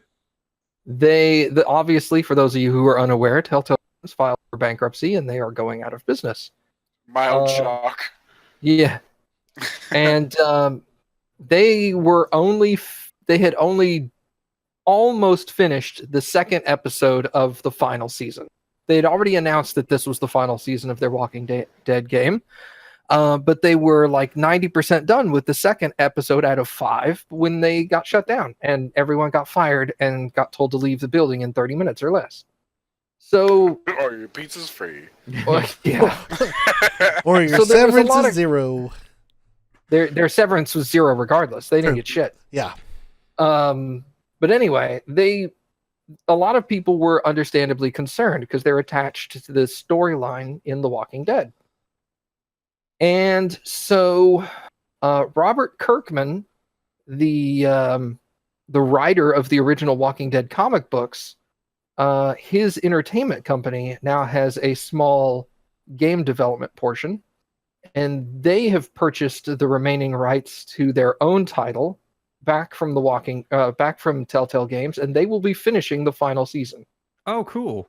So it will be completed, but it's going to be episodes 3, 4, and 5 will be released by Skybound Games, which is the name of his company is called Skybound Entertainment. And they said that they will finish up the storyline as they had originally intended through Telltale Games. Are they going to hire on all the people who were let go to help complete it, or? I'm assuming they probably will not hire on the producers and programmers and things like that, but they will most likely be hiring. I cannot see them getting rid of the majority of the voice actors. Or the writers. No, most of the writers work for Skybound. Oh. Like Robert Kirkman himself wrote like the majority of the Telltale stuff. Like they had like a storyboard, how they were like, this is how we want the story to go, that they would develop over there. And then Robert Kirkman would do a lot of the dialogue writing and stuff like that. Okay. So he was heavily involved in the production over at Telltale Games anyway. So he's well aware of where the story's going and how it should be written and stuff like that. Well, So that's pretty cool. it should be pretty good. As long as they get the voice actor for Clementine, I think the rest of it should be fine. I haven't played anything since season 2, so there may be characters from beyond season 2 that have still been existing for a while that need to come back. But at the very least, they'd have to get Clementine's voice actor because it's all about her. She's the main character. Yeah. So here's my question. Yeah. Do you think they're going to use the same engine? Or are they going to have to develop a whole new engine for the last 3 games? That's one thing that Telltale Games was not wanting to do, and it was one of the big hindrances for what killed their studio. Is ever since they developed the engine that was used on the original Walking Dead, they've used that for every single Telltale Games title since. Mm-hmm. Every single one has used the exact same engine. And a lot of there's reports from a lot of the in-studio employees that were like, we were asking for a new engine like a year after The Walking Dead came out. Like we were working on season 2 and we're like, we can't do anything else on this engine. We need to develop something else or switch to something else and license it or something. And the internal like power structure of the company was like, nope, everybody loves what we're doing. We're winning all these awards. Let's just stick to it and use the exact same engine. And they stagnated themselves with that. So if they do switch to a new engine, I don't see them switching up any of the standard controls or user interfaces or anything. They may switch to a different engine and just mirror the old engine so that it looks the same. Maybe use Unity. Yeah, well, I don't know about Unity, but they'd want it to look. They'll want episodes 3, 4, and 5 to look like episodes 1 and 2, because you wouldn't want to just completely switch up how everything functions in the middle of a season. But switching engines wouldn't be that big of a deal. You just, at that point, you'd have to like re-render all the characters. That's a lot of artwork to get done, when you could just keep the existing stuff if you use the old engine. Well, that's the thing is, would Telltale actually let them use the engine for the last 3? Probably. If they would probably license it, because Telltale is like deep in the hole. So they're probably very willing to license it just to help dig themselves out of their hole a little more. But now you've got to bring in the people who know actually how to program for that engine. Because otherwise you're starting from scratch to learn how to program in an engine that you have no experience with. That's why I'm saying I'm sure they'll hire on some of the staff that were at Telltale, but I don't think it'll be necessarily on a permanent basis. I think it'll just be like contract work. Like, help us finish this game, and then once we're done with all the episodes, we'll decide if we're going to hire a couple of you and fire the rest or whatever. But it's a really unfortunate situation for all the employees there. Well, not all of the employees.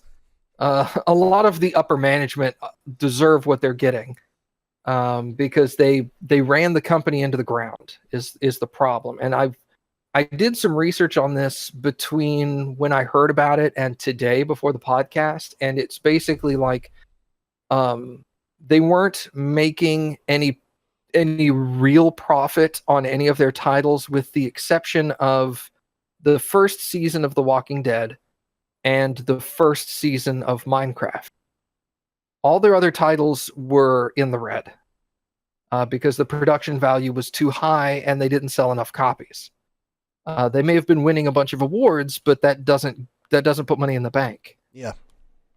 So they were living off of investor money, and they kept trying to expand the company. Well, we've got all this money that's liquid assets that we can spend. Let's hire people to make more games faster, because hiring more people makes games faster. We can produce more content, gets games out, people buy more games. That's more money.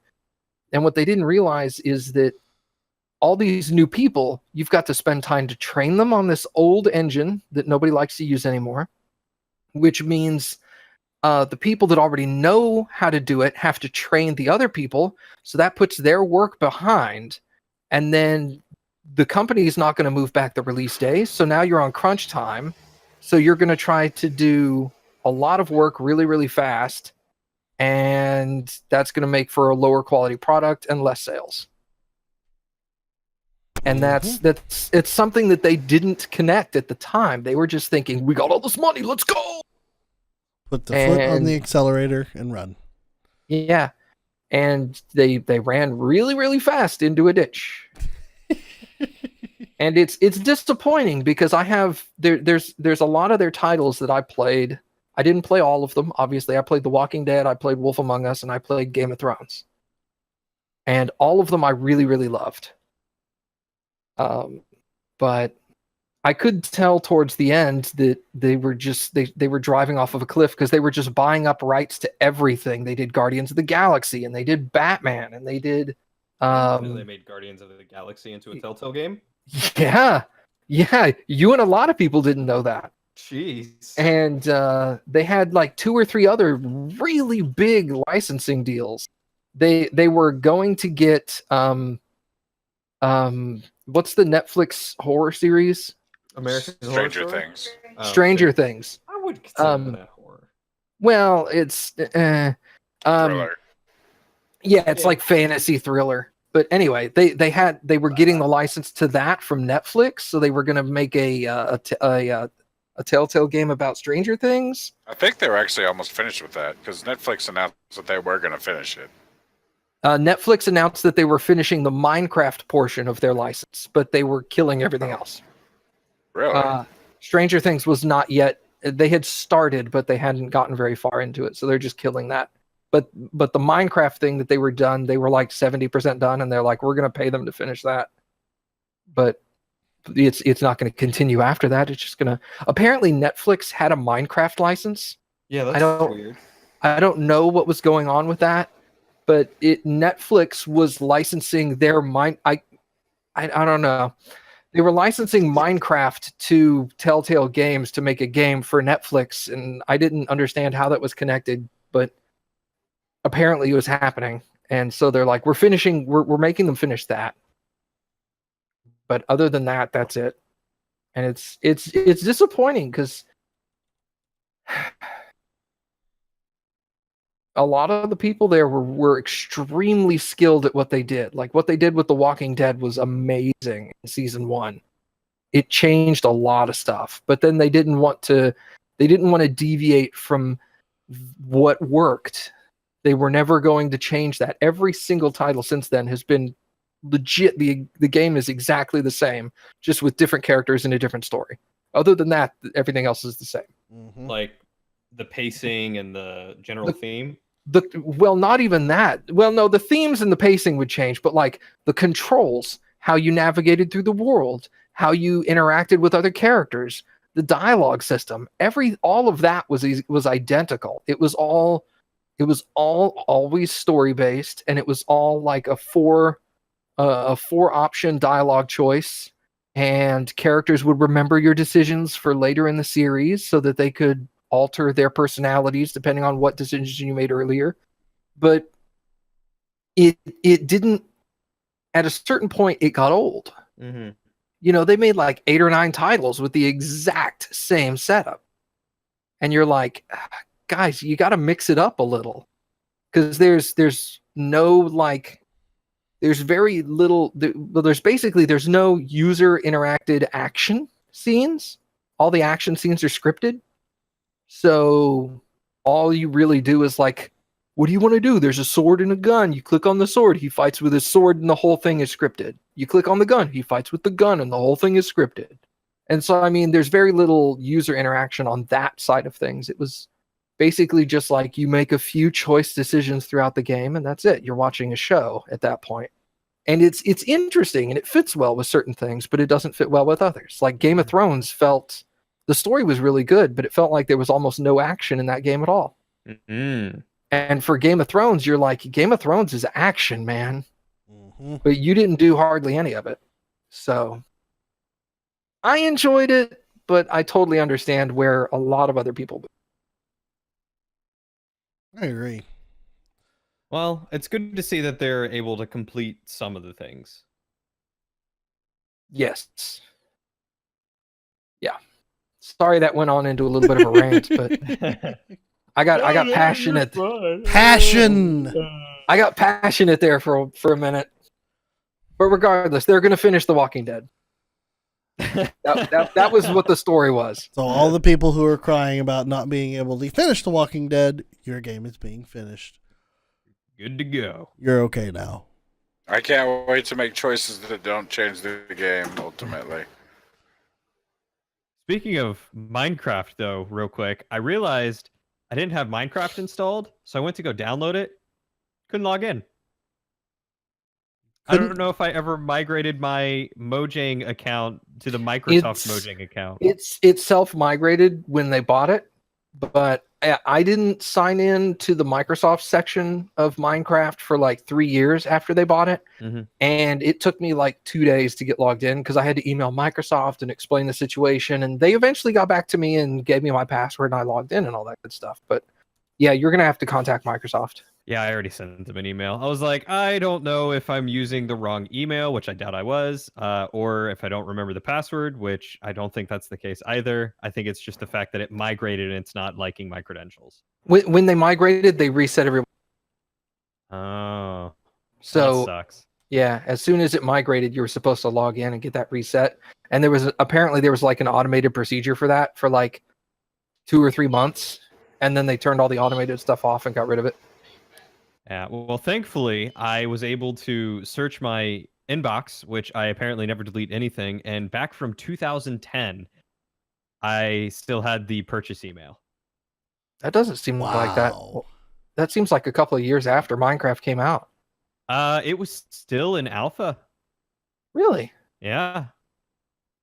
Like, I feel like Minecraft is older than that, which sounds weird. I feel like Minecraft is old. You know what? That is weird, because Minecraft released in 2009. Excuse me. Now I'm curious why it was saying the full release was in 2009, or the beta release was in 2009. Xbox was released in 2009. Shit, that was like a year after full release. Maybe it was like 10 years ago that Minecraft came out. Yeah, but it says my order was August 28th, 2010. Huh. Fair enough. I have no interest to ever play Minecraft again. Hold on, I think Google's just screwing with me. It's showing the Minecraft Xbox cover, but then on the side it says for it is a 2011 sandbox game. Its initial release date was 2009, but I think it was finalized in 2011, I guess. Maybe that was when the beta went for sale originally, was in 09. Maybe. Possibly. Because, I mean, I remember for a while it was just an executable you downloaded and you could just play single player and punch just the dirt and move dirt around. It was basically moving dirt and rock. And Yeah, that was all you did. And Okay, people loved it. Minecraft was first released to the public on the 17th of May 2009. And then I guess it came out around 2011. Yeah, That released sounds the full about version on November 2011. Yeah, it was about 2 years between beta and release. That sounds right. Okay, yeah, so I think I picked it up right on the tail end of alpha when it jumped into beta. Yeah, Yeah. I would have bought mine a couple of months after it went public. Yeah, I know, with your Chichen Itza or Machu Picchu or whatever it was you were building. It was Chichen Itza. Yeah. Yeah. Jeez. Chicken pizza? Anyway, That's it. that was my quick just aside for the Minecraft topic. See, Daniel did your news. Matt, you did your news. TJ, you said you didn't have any news. Mm-hmm. You have one news. TJ's got a news. Okay, let's What take is your what news. is your news? After 6 months of Yui Metal not appearing with Baby Metal, she has left the band because she is sick, or health reasons rather, and that's sad. Sad face for Baby Metal. I've Yeah, never I listened to a single thing. Man, you're missing out on some weird but really dope music. Yeah, Baby Metal is Educate me. a little weird, but it's Uh, really cool. best song, probably Karate is my favorite. Karate? Yeah. Gimme Chocolate was their big hit over here. Road to Redemption is really good. Rondo of Nightmare is really good. I'm gonna listen to Karate because that one's your favorite. Yeah, They were It's, in Dallas not too terribly long ago. I know, and I'm upset because I was out of town and I didn't know they were coming in. Yep. All right, that's a dope opening for Karate. Yeah, it's really good. But Anyway. for like the last 6 months, she hasn't been showing up with the band and the whatever the hell their talent agency was saying that she hasn't left the band, she's fine, just health issues and stuff. And then I guess just within the last couple of days, or maybe even today, she announced with her agency that she was leaving the band. She's not 100% back to full health, and said she wants to do her own thing as Yui Mizuno, I think is how you say her last name. So she's probably gonna do solo. But that's all my news. Baby Metal. It sounded cool so far. It's a very cool song. Yeah, All right, now it's weird. that's literally not the least weird song. Well, it's just I'm not used to metal that isn't guttural screaming. Right. It's affectionately known as kawaii metal. Wow. All right, now I'm enjoying it a little bit more. Now that they're actually singing something. Yeah. Because I've always liked like female singing over top of metal. Yep. It's just something about it to me fits really well. If just put this out there since we're still not doing the multimedia podcast yet, but Bandmaid is another really good. They're a female Japanese rock band. Good stuff. We should Yes, we should decide on a start date for on my podcast. Yeah, man. God, we're gonna have We three got- podcasts going at one time at some point. Yeah. A lot of work. We're just gonna we're gonna have to schedule like 8 hours a day. We'll do the Bitcast, all my podcast, and then the fucking D&D thing all at once. We're gonna have to find some time somewhere. That's gonna be ridiculous. I can't wait. But Yeah. Future plans. You got any more news there, TJ? No, I don't. Nothing. Okay. Nothing fun or anything. All right, Cody, wow us with your news. I'm gonna drop a few things on you. First and foremost, and probably the one thing that I am the most excited about, is Star Wars: The Clone Wars, which was an animated series released on Cartoon Network. Stopped at 7 seasons, I guess. No, 6 seasons.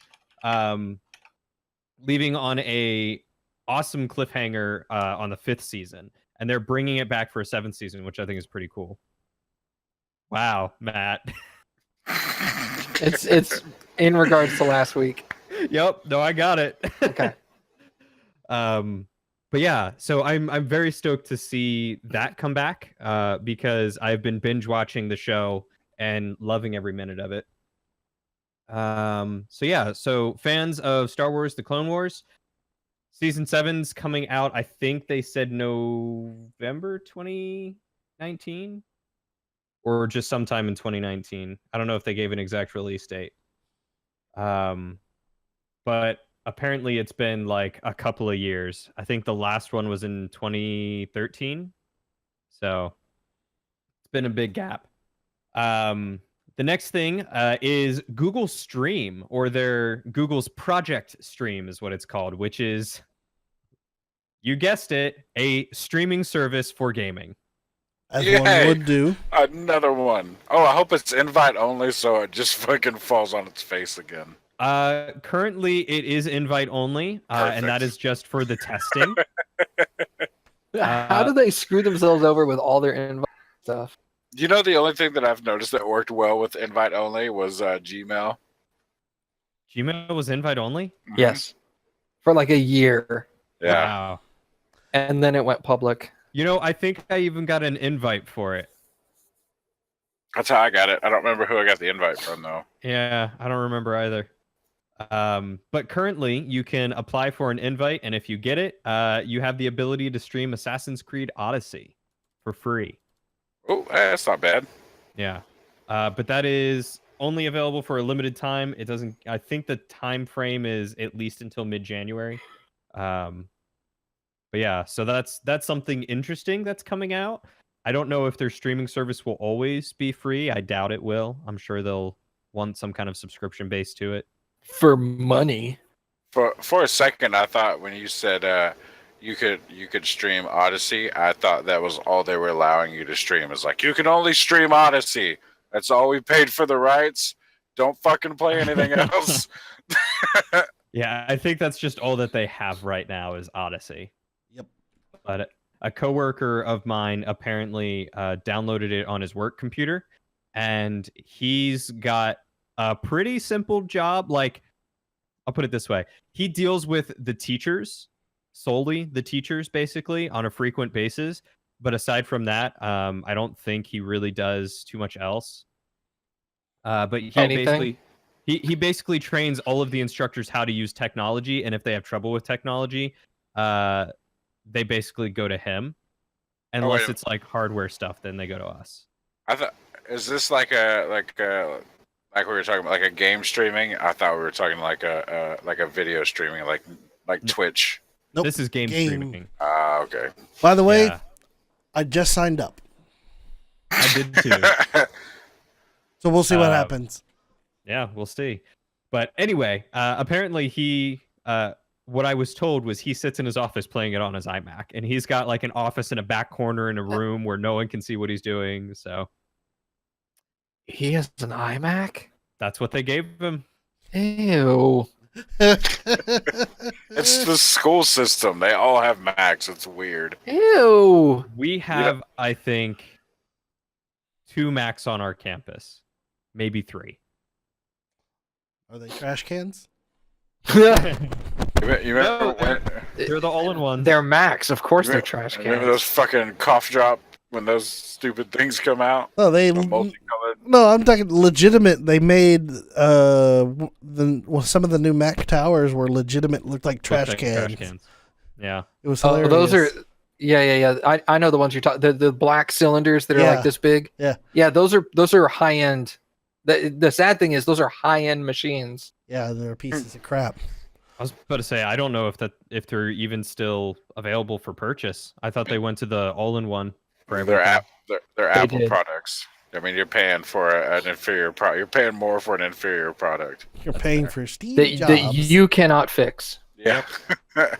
Speaking of which, on a side note, in relation to that, I saw somewhere that Apple is upgrading their firmware so that if you do not have a firmware flashing device, if you try to replace any components inside of a Mac, you will brick it. What?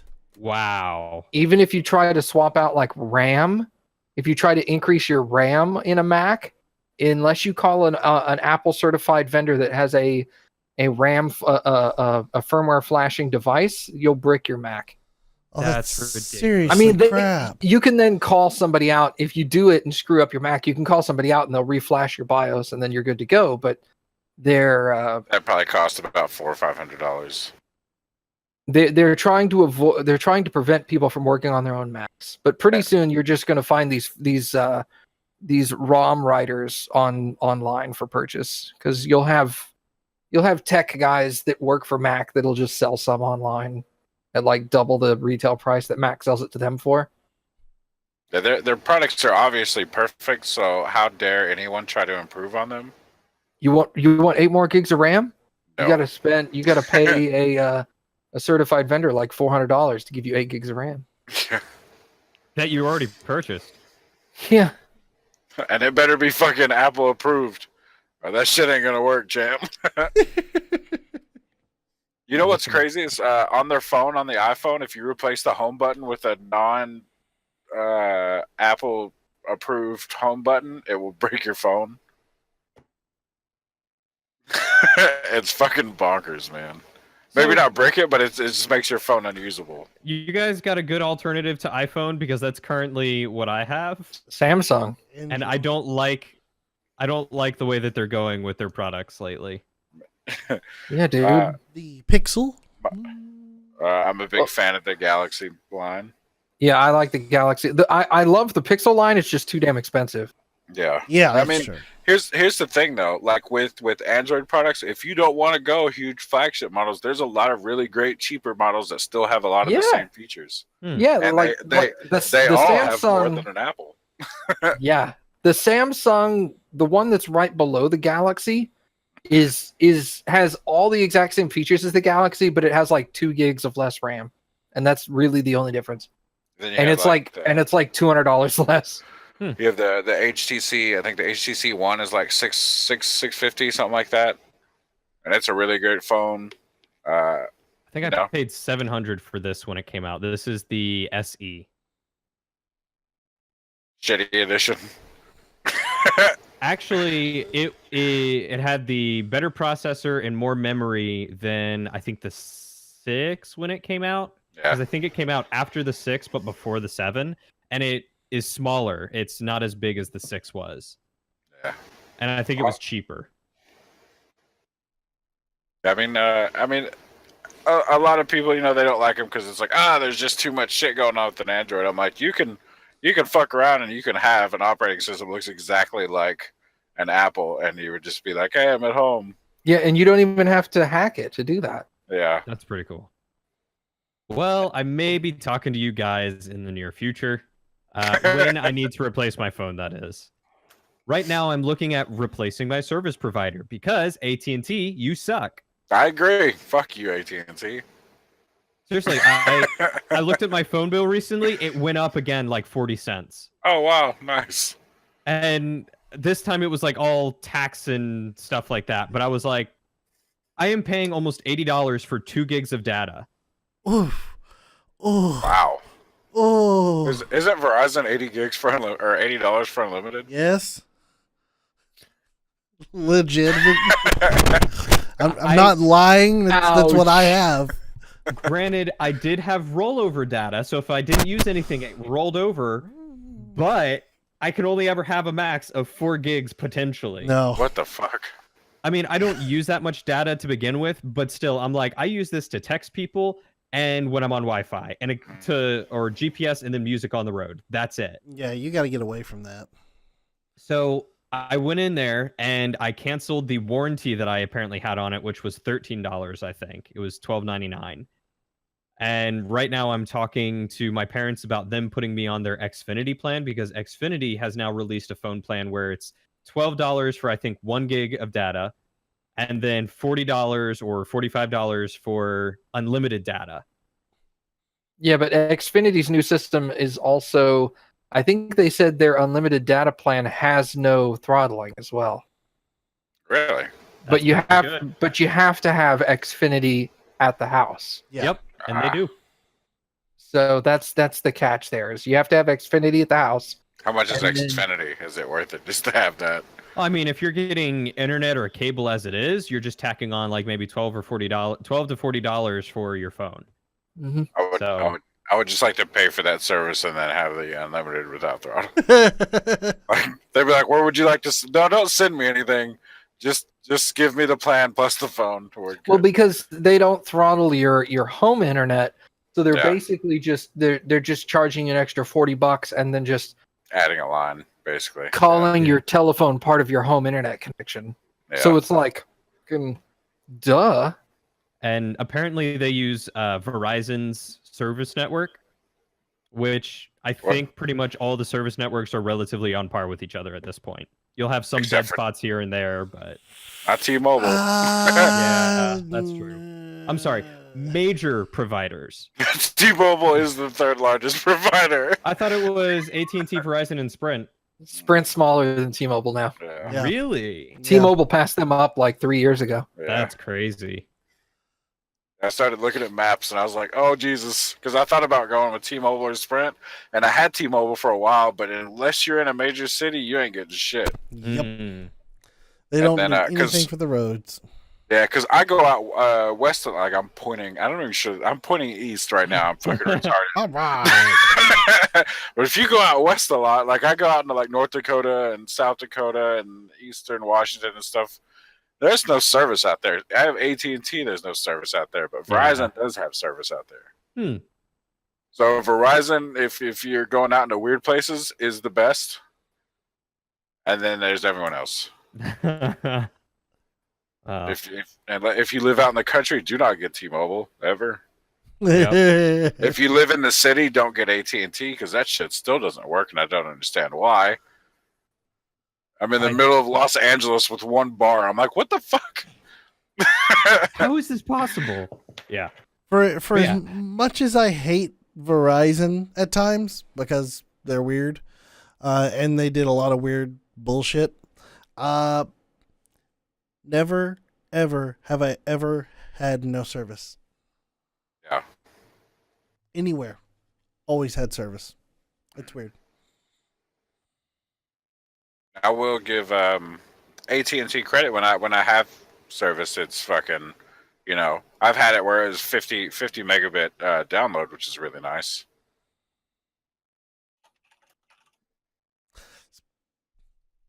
Speaking of AT&T, I wish they had their. I was doing some competitive shopping today for gigabit internet. Did you know AT&T's gigabit internet in the area is $80 a month?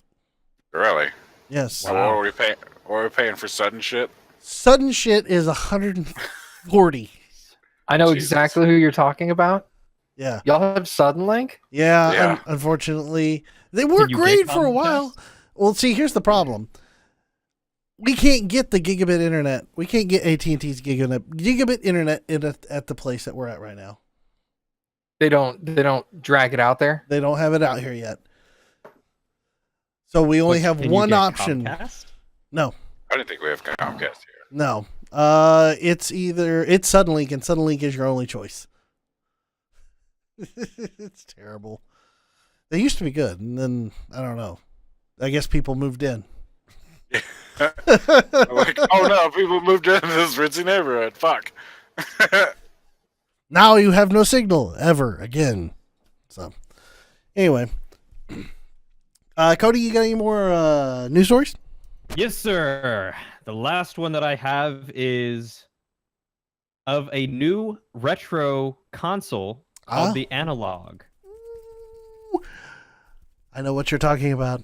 Yes, this is exactly what you would love and have been looking forward to, I'm sure. I'm not sure who is releasing it. It's Analog NT. Analog NT. Okay, I wasn't sure if that was the name of the console was Analog or not. It's the name of the console is the SG. It is made by Analog NT. The Mega SG. Yep. The Mega Hold on a SG. minute. What are we talking about here? TJ, you know how you bought a hold Super on. Nintendo, right? Yeah. What are we talking about here? Go ahead, Cody. A company called Analog is releasing a new console called the Mega SG, which it's similar to the Super NT that was released earlier this year. Look at his face. He looks like a giddy school kid. I know what he's about to say. But it's going to allow you to play games from the Sega Genesis, Mega Drive, and Master Drive systems, capable of outputting video from all of them in 1080p with zero latency. So there's that. I read it's going to be about $190. Yep. Nice. So $200. And unlike most of the consoles that have been coming out that are glorified emulators, this is a recreation of the original hardware. Recreation. Sorry, recreation. You're right. It's okay. We're going camping not a with the old recreation. hardware. It's all recreation. Don't you love the English language? Same exact word. It's a recreation of the original hardware rather than it being an emulator of the hardware or the software. So you'll actually need to supply the cartridges yourself. Mm-hmm. Daniel Which and I'm I are sure very isn't- familiar. Yeah, I was about to say, which I'm sure isn't hard for you guys. Well, they've made the Super NT, which I own, and it's fucking amazing. Unbelievable. Okay. Yeah. I'm still waiting for the NT Mini to actually come back so I can get It's the never old. coming back. It's not, and I hate that. It makes me sad. Sorry, Cody. That's okay. I was going to say, according to my buddy Justin, who is the one who led me on to this, he actually told me about it. I was like, you send me that link because I will finally have news this Friday. So, like a real friend, he sent me the link, and I did some research and looking up onto it about 5 minutes before the podcast started. But he was telling me that apparently they made a few different models of I guess the Sega Genesis or something like that. That like they made one model and it worked great with certain things, and then another model which worked great with other things, but the sound wasn't right. And they just had like all these issues with it. But with this, they're basically combining all three models of gaming system and putting it into one. So that way you don't have the issue with like certain games running better with this set or worse with this set, or better audio on this set or crappier audio on this one. It's all going to work and be beautiful all on one console.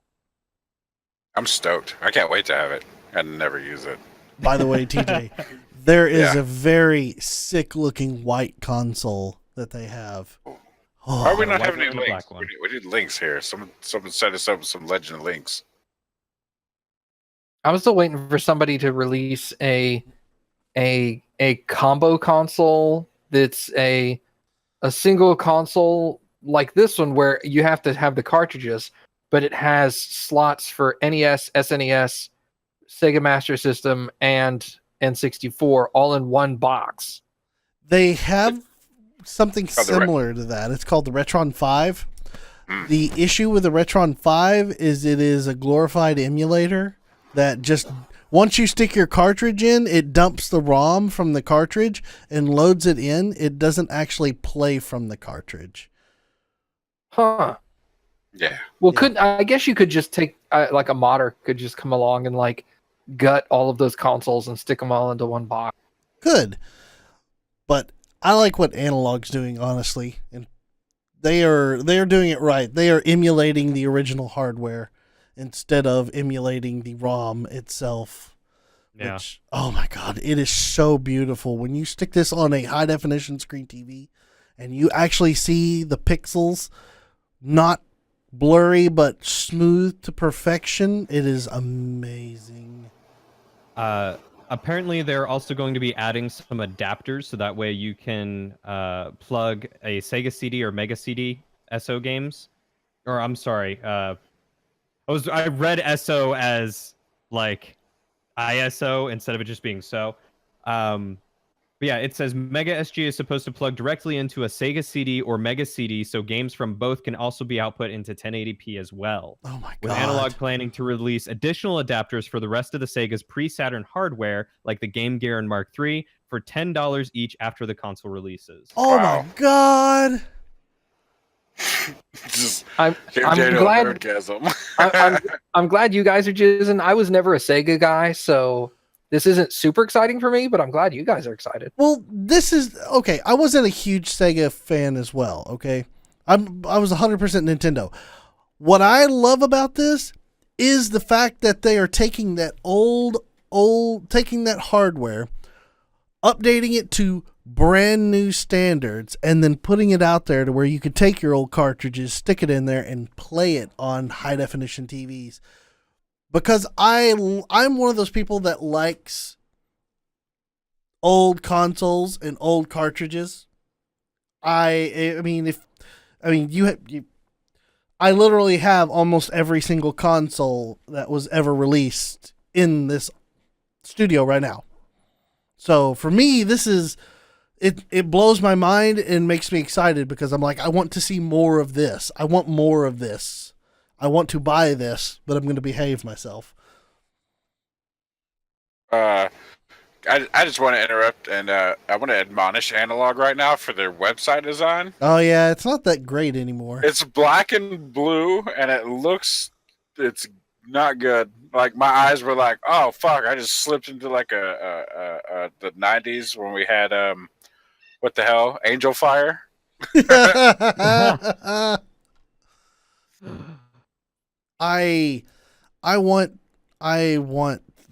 want the SG, I want the Super NT, and then I want the NT Mini.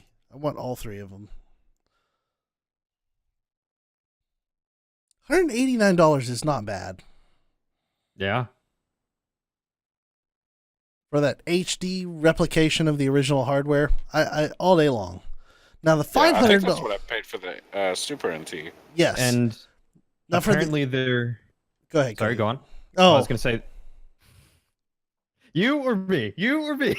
go ahead. Go ahead. I was just going to add on top of the graphics being better, they're also using a YM2612 sound chip, which is infamous for producing iconic sounds ranging from the spoken Sega that introduced the first party games through the entirety of Sonic's 1 and through 3. It's supposed to output the digital audio in 48 kilohertz 16-bit stereo. So it's supposed to sound a whole lot better. So is that the video game Sega, or Yeah. is that the commercial Sega?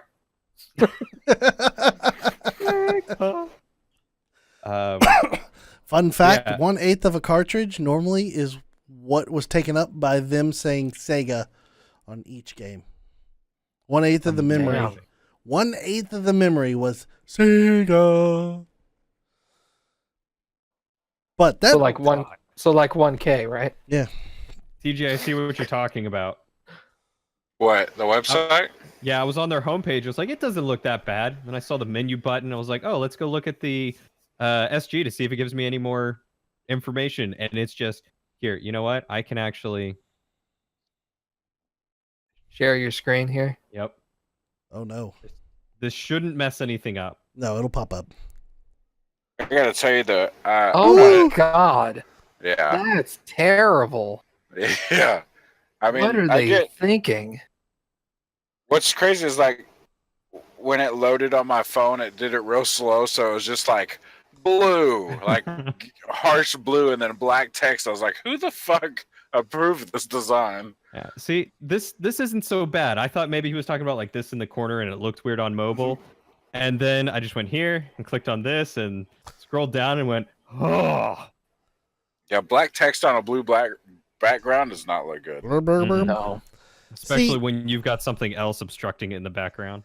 Yeah, See, but but you've just got to accept that it's this is a Sega. That's kind of exactly what it looked like back in the day. So like these other two were good. The Super NT and the NT Mini, those looked good. I don't know, that gray text on that gray console at the top. Look at that. Okay, yeah. Oh, yeah. that's What are fair. you talking? Oh, that. Okay, yeah, that's kind of rough. That's hard. That's really hard to read. I'll be honest, I didn't even notice it. Ah! I didn't either. Actually, I just saw the original Nintendo color or SNES colors, and I was like, oh yeah. I gotta tell you guys, I'm gonna pre-order this. Oh, I bet. Honestly, Ah. this looks better. They should just do this to their text. Yeah, see, that doesn't look too bad. TJ, I'm jealous Why? because I want the Super NT with the Super NES colors, and I want the Sega SG in solid white because I like solid white. Here's the thing: I don't like the white console, but I really do like the white controller. Well, you can buy the 8-bit controller by itself. Yeah. That does bring up another thing. The console apparently does not come with a controller. You will have to Yes. buy the 8-bit DOS recommended M30, which comes out in February of 2019 for an additional $25. Bop, bop, Yep. bop. Because analog doesn't make controllers. They don't. 8-bit does. See, but here's the thing: if you have the original controllers for your original They will console, work. they work. Oh, I have them all. Yeah. Is Yeah, that we the actually- controller that had ABC on it? Yes. Yeah. Ugh. Oh, six come buttons. on. ABC, XYZ. Yeah. XYZ was Saturn era. Yeah. Oh, was it? Oh, Yes. Yeah. It was just AB. It was 3-button and shoulders, wasn't it? Yes. but that's, No. that's what it shows for the... Yes, they're giving you a Saturn controller there. The Sega Genesis was originally ABC start and then your analog pad. Well, Oh, there were no shoulders? No shoulders. Wow. Not on the Sega Genesis. No. What a weird time when buttons. Well, I say, oh, we only have 3 action buttons, but then you're used to having a joystick with a 1 button. Hmm. Atari. Now I look at my keyboard, and sometimes I'm looking at my keyboard and I go, I could use like 20 more buttons. That's when you have the MMO mouse that has the whole like Like, 20 yeah, keys on it. Yeah. Yeah. yeah. The only problem with that is you can't keybind those. They can't be keybind to themselves. They can only keybind to keyboard keys. So it's not like the mouse has 18 buttons on it. The mouse has like 5 buttons with 12 programmable ones to mimic keyboard presses. That's lame. That is Yeah. lame. It doesn't give you additional buttons, it just puts buttons at your thumb. It's really all it does. So I mean I could program a bunch of things to be like on, UIOPJKL and just part of your keyboard that you never reach over to and then put those onto the mouse. I guess I could do that, but Is there someone that has a program, I don't know, that I guess does macro keys like that for you for your mouse, or if you get like an external pad? my mouse comes with software for that because Corsair makes the software, but Corsair software sucks. Yes, it does. There is a third-party software that I use on my work laptop because I have like a really generic gaming mouse. It was like a $5 8-button gaming mouse. It was weird. It cost no money, but it had a shitload of buttons. But the problem with it was there's no way to program the buttons. They did what they did, and if you wanted to change it, you couldn't. And I went and downloaded this software. Because I was looking at making my own Stream Deck as a personal project, and I think it came with like Arduino key mapping or something, but it binds it to like F13 through 24. There you go. That's the software I use on my laptop. It's a third-party app that has to run in the background, but you can specifically program it to each individual button on your mouse and then tell your mouse to either do key presses, macros, it can run applications, all kinds of okay there? things. Throwing my phone in my face, apparently. Oh, okay. I thought you were about to fall out of your chair. Nope, I was just getting ready for the next segment, and then I threw my phone at my face, and I was like, well, that was smart. Nice. I gotta go back and watch that. I didn't see that.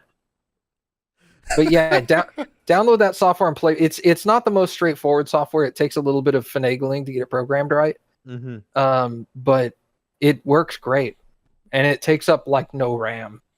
Cool. I'll have to look into that. You can always just download more RAM. God, please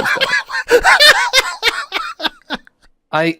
There for the longest time, like half of my job was people calling in saying, I just downloaded a bunch of RAM and it didn't make my computer any faster. Now it's just slower. And I'm like, oh my God, what did you download? I love For it. anybody watching this that doesn't know anything about computers, you cannot download RAM. Sure you can. Well, It just doesn't work. It'll pretend it gives you more. That's not real RAM. Don't do it. They're lying to you. Oh my goodness. You wouldn't download a car. If I could, I would. You wouldn't download a pizza. You kidding me? I'd Give me a love to pizza. download a pizza. Hook it up to the printer and go. There goes my What do you got? mozzarella. Dot matrix pizza printer? What the hell is that? Yeah. Man, that's why the dough is serrated. That way, it just continuously puts out one large square pizza just constantly, man. What's up with that? You gotta have it that way. And it comes out hot too. Yeah, because those things get hotter than hell when they're printing. Mine looks a little burnt. Nah, that's just ink. 900 degrees Fahrenheit in 2 minutes, and you get your pizza. All right, Cody, is that all the news you got for the week? That I can remember. I'm sure I'll think of something in a few days, and then TJ raises his TJ's got hand like something. the good child he is. You're quiet. You're TJ. muted. You're muted. Nobody can hear TJ, so we will Nah, just make fun of let him him. talk. Just let him talk. It's fine. See, now what he's singing right now is the rains down in Africa. There he he is. is. Were you Sorry. really singing that? No, I was just going. I would pay money to listen to Lucid sing Africa. How much money? We can start a See- Patreon. Yeah. What's in the budget? I don't know. How much would it cost? Hold on. We need to start. We'll start a Patreon, and then we will do what if everything gets funded. If you get funded for a song, then we will add a song portion to the podcast. Let's ask the people in email. That's Would you exact- like Lucid to sing Africa? Would you pay to hear Lucid sing Africa? True. Full disclosure, I can't sing Africa real good. You don't have to. That's what they're paying for. Exactly. They're paying for the lulls. I feel like I'm being used. Good. Hey, You're just one step closer to selling your body. I saw that every day. TJ, we still have to go to we still got to go to a karaoke booth. Holly has not let me forgotten this to forget this. She is still forgotten. She is still under the delusion that I Bethesda. all right, you she's under the delusion that I can sing still, so we've got to fix that. Yeah. And I need a guy with me that is equally terrible at singing as I am. I like to think that I'm terrible at singing. You want to buy me Yeah, a yeah. plane ticket? You've never heard me sing, man. I We've can heard. sing. Whoa, okay then. Let's I'm hear not you going to. sing. Oh no. This is like the Bowsette tattoo right now. Come on now. TJ, you just said you can sing, right? That's Yeah. what he just said. This is the moment that Kit's ears perked up. I don't sing. Anyways, so what I was gonna say. TJ's like, I sing baby metal. This is the moment that Kit's ears perked up, and when I've got to hear Lucid sing. We got to make I'm this sure a lot happen. of people did. Everybody send in your emails saying that you want to hear TJ sing. You have They to. would. You have to.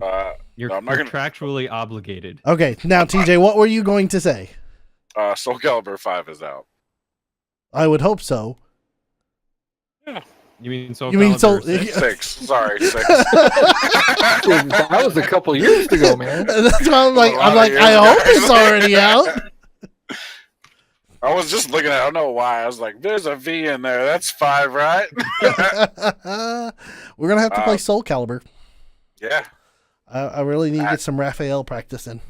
Axel just Oh. added me and said, you need Oh, to come buy on. this.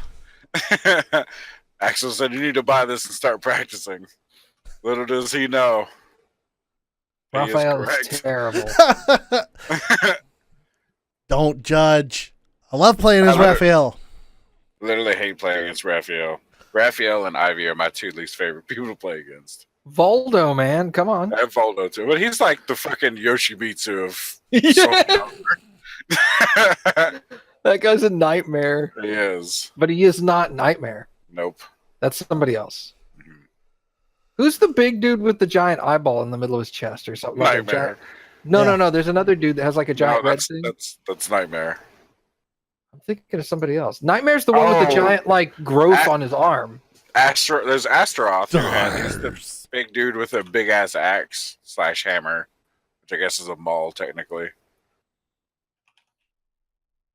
Astaroth. Yeah, that's what I'm thinking of. Yeah. All right. I thought he had like a giant red thing in the middle of his chest. No. Oh, I'm thinking of Necrid. Oh, Oh yeah. Yeah. I never really liked Necrid, or I never really played with Necrid. But yeah, man. I thought you always played Necrid. You were talking about no pants earlier. That's naked. My bad. Yeah. Oops. Did you say poops? Oopsie poopsie. Oh, oh, you just said poops. That's what I got my bucket for. Poop bucket. Anyways, let's move on to the next part. well, you know what the We next. Oh, I'm sorry. What? Hold on a second. What's up? I didn't say anything. You started to say something. Do it. About time. Say to it. do something. You want me to do it? Let's do You it. want to do it to it? Let's do Okay. it. Now it is time for my favorite segment of the week. It is time for email. If you have an email that you want read on the VGBit Bitcast, you can send your emails to bitcast@vgbits.com. That's BITCAST @vgbits.com. We will read them. Now, guys, we did not get any new emails. You sorry son of a bitch. He's so loud, I can still hear him with my headphones on. Well, that's because your volume's turned up. That's true. My volume was turned down. There's I a am lot not of that equalization. loud. There's equalization happening. We're all right. Anyway, TJ, we didn't get any emails this week, which is okay. Me? I didn't do anything. I'm blaming you for a lot of stuff. We didn't get any emails this week, which is okay because we held one back for last week because TJ came over it at the end of the podcast. Kit's worth it. So Agreed. we held that email back for this week. So we have an email for this week. How And serendipitous. I also just tweeted what I was trying to finish tweeting. So here is I'm the curious what you email. You're welcome. Here you Oh, go. yes. Retweet it. Here you go. This email comes from Kit with the subject line, email time, OMG. Hey, you handsome devils. First of all, let me say that you're all wonderful. Thank you for the entertainment you provide. Sick. Smiley face. So, I'm thinking whoop, my phone just timed out on me. I'm thinking blank screen. I'm thinking. So, I'm thinking black. I'm thinking this may be lame, but I love the Angry Birds movie and also the game. Totally addictive. Just one more game. Ha ha ha ha ha. Nothing wrong with the Angry Birds game. I played. Okay. Something wrong with the movie though. Never watched it. Like I don't think I even knew that there was an Angry Birds movie. I avoided the movie. I played the game for forever. it was just it was great physics game. I loved it. Yeah. Yeah. Perfect. They're very popular. They were, they're easy and they're good. They're good game. I was excited every time they come out with like seasons and then something else. And they have the Star Star Wars Wars. version. Yeah. Yeah. Anytime they came out with a new Angry Birds, it was always the first thing I downloaded and played. I was like, oh shit, this one's free. What up? Then I played that and I 3-starred everything. That's phone gaming in 2008, right there. Yeah, man. Never got into it. What? You How were could you also not? you were also like 12 years old. So. Oh, that's true. Yeah, you were a wee baby. What did this come out again? Like 2008 Really? Hold on one or second. sooner. Let me double Might have been check. Sooner. Hold on, let me double check. When did Angry smartphones become Birds- powerful enough to play games? That's about when it came out. I'm sorry, 2009. It was December 11th. Okay. December 11th, 2009 is when you saw Angry Birds hit the phone market. I'm sorry. So you were 13. Did you just bring that up on a calculator, Cody? I was pulling up how many years ago it was. Yeah. Because statistics has ruined my brain. 9 9 years. years ago. 9 years. All right. Oh yeah, you're about 13. Kit continues. I would have been 14. Pardon me. I'm a big. Suck it, Daniel. Hey, I'm just trying to read an email here. Oh, you're right. I'm sorry. Suck it, Matt. God. Okay, Kit continues. I'm a big Tomb Raider fan, though. Who can go past a good bit of Angelina, right? I think there may have been an autocorrect there, but I don't know what exactly it autocorrected to. But Angelina back in the day of Tomb Raider. Yeah, man. Gray bodysuit or silver bodysuit. Yeah. Yeah. That's all the movie was about, more or less. Her jumping around in a silver bodysuit. Yeah. I don't Man, remember those anything movies- about the movie. I was gonna say those movies are real forgettable, but I remember that I enjoyed watching them. Well, because it was Angelina Jolie in a silver Well, bodysuit. I don't even think that. I mean, they're just dumb fun movies that they didn't try real hard to be part of the source material. They just took the name for a ride. Honestly, the only thing I remember from those movies, and I don't remember which one it is there was a scene where I think her butler came in and she was completely naked and she turns like partially around and you just get side boob. Yeah. That's all I remember. High five. Y5. There you go. All right. She continues. The games were great. Loved the play style. And the movies were a good bit of eye candy for all. I'm Yeah. straight, but whatever floats your boat, right? Smiley face. That's not just a smiley face. That's a Super smiley. that's She- an oh, indeed. She finishes with, I heard there's a Minecraft movie being made. Do you guys know anything about that? Stay cool, peeps. Kit. So, I don't. I did not know anything about a Minecraft movie until I actually went out and started doing a little research to figure it out. Oh my god. Apparently, it has been delayed beyond its initial 2019 release date where it was supposed to be. It lost its director, and Warner Brothers has had to bring in a whole new director for the movie. And Where it's the fuck probably did Dave go? I just want to say Dave. Saying that's the director. They lost him. Oh, okay. He just fucking vanished off set one day. I just want to say it is rumored on IMDb that Steve Carell was going to play Steve. Yes. Yes. And he was apparently the storyline that they had listed there was that he finds an iron golem and he goes and has shenanigans. Okay. I Man. like how he says he's the only person in his village that doesn't fit in. Yeah.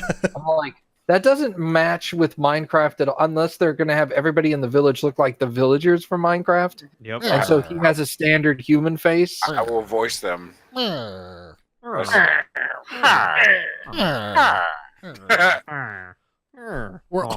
all villagers now. YMCA. Dibs on construction worker. No. It's supposed to be, I guess now 2020 is when they're talking about it going to be in the movie's release. Let's wait till Minecraft is no longer relevant. It's not. True. Yeah, I mean- it's mission accomplished. I'm sorry. I guess the only thing that's really relevant right now, aside from Telltale's Minecraft not happening anymore, is Minecraft Dungeons. Did we talk about that at any point? No. I remember it vaguely, but we never talked about it because I don't think anyone here is interested in Minecraft anymore. I don't know. It looks like it's going to be a Minecraft roguelike. Like a 3D Minecraft dungeon crawling roguelike. It says the Minecraft universe is set to expand once again. At Minecon, Mojang revealed a new dungeon crawler set in the blocky universe. It doesn't sound fun. It looks like it's going to offer a more structured experience than the sandbox building game. So, Just like, yeah. Minecraft just like is not. When I think of dungeon crawler, I'm not like, yeah, fucking Minecraft is real good at that because it's wonky as shit. yeah, Like and it's trying to not climb good at that. stuff. No, it's very bad at it. You had to do some heavy modding to make the game even remotely fun with combat. Yeah. And I mean, like, literally adding in magic that does not exist in the game. Mhm. Looking at Hypixel and... Oh, shoot, what was the other one? Why would you want a... See, the thing I'm looking at is... If you're going to make a dungeon crawler, why would you make it pixely as shit? Like, one of the coolest things about dungeon crawlers is, like, the loot that you get out of them. And now your loot's just going to be like, it's a green sword, it's a blue sword, it's a red sword, it's a gray sword. It's a gray sword with a sparkly butt. I was gonna say it's a blue sword and it sparkles. I'm like, okay, that I get. I'm guess the only really thing I can guess that they're going for is the specific audience that they're trying to hit with this. Yeah. Because the audience is, younger. Is it Mhm. PewDiePie fan? The older audience is not interested in this. They're wanting to move on to, more graphically advanced games. In general, I mean, obviously there are some people that are like our age that are like, "Holy shit, Minecraft!" But Honestly, I would just look for a more in-depth game. Like, they do so much to say that they're adding to the game, but everything they add just feels so shallow.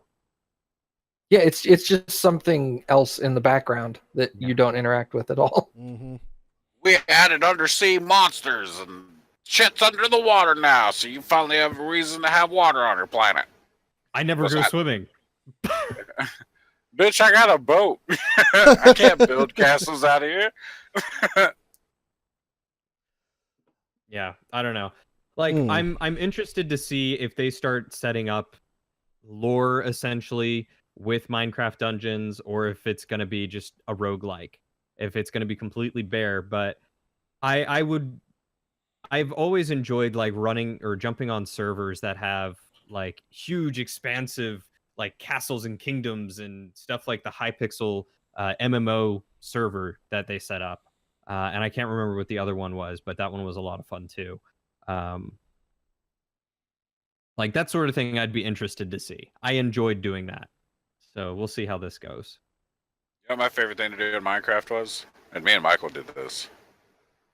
Is we would go in, we'd find a village, and then we'd remodel it, make it look better, and then leave. That's what Cappy. That's what Cappy does a lot. It's like your flippers. Like, you show up and you're like, why are these fucking roads like this? You're like, I gotta fix this shit. You straighten that out and the houses don't make sense. You tear them down and rebuild them. Yeah, Add a monorail. that's Cappy's jam. She builds her own village like outside, and then she goes and lures. She like walls it off so they have to. That's funny.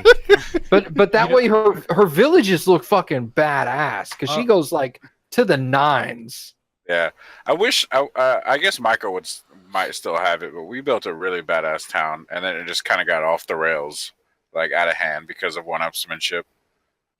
Like we started. We're like, we're gonna build a town, and it'll be nice. And we started this little valley, and it was like he built a house, and I built one slightly bigger, and then he built one slightly bigger, and then I built one slightly bigger, and then he built one a little bit bigger, and then I built a mansion on top of the mountain, and then he built Hogwarts.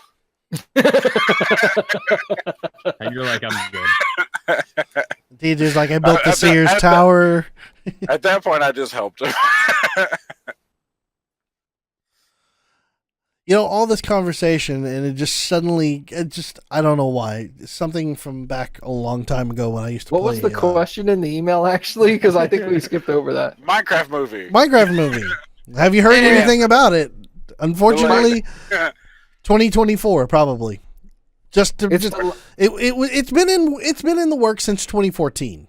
Yeah, it ain't never coming. Ouch. Yeah, they've missed their window. It's not going to happen, unfortunately. Microsoft Or maybe fortunately. It would be a bad idea for Microsoft to try to push it through because the desire for all things Minecraft is definitely on the downswing. Mm-hmm. Everything was Freddy Fazbear, and then that's fallen off finally. I'm waiting for Fortnite the movie. Fortnite. Oh my god! Please stop. No. Man, I'm ready, man. Epic, come on, get on it. No, I can't handle any more Fortnite. It's just going to be people spinning around building staircases. Listen, you know what? It's fun to make fun of, but like I've watched like high level players play that game, and I'm like, how in the fuck can you they come in? It's like as soon as they get shot at, boom, they've built a 6-layer tower. You're like, what the fuck? Can't do it, man. It's fucking bonkers.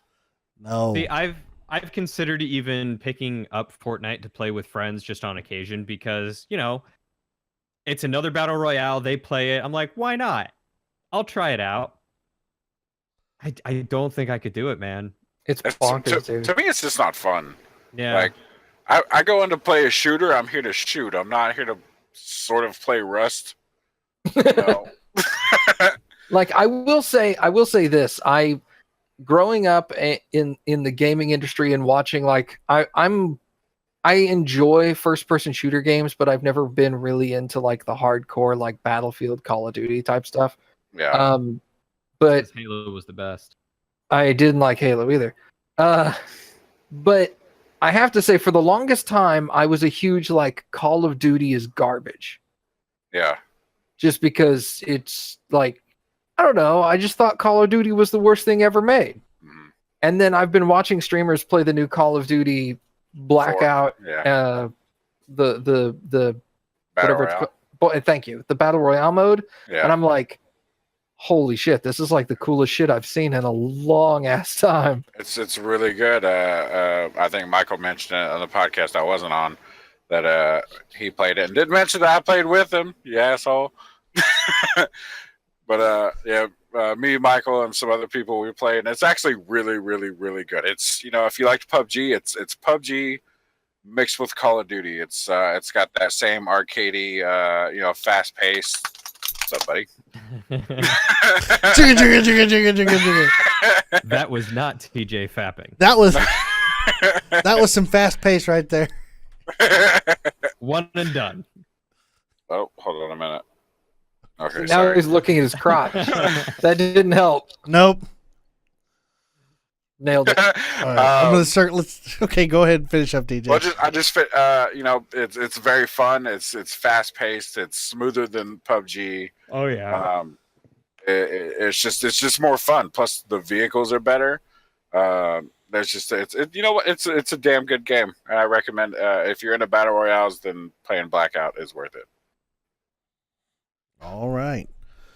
Well, now that it's pretty much we've read our emails for the week, let's throw a question out to the audience this week. You have a question?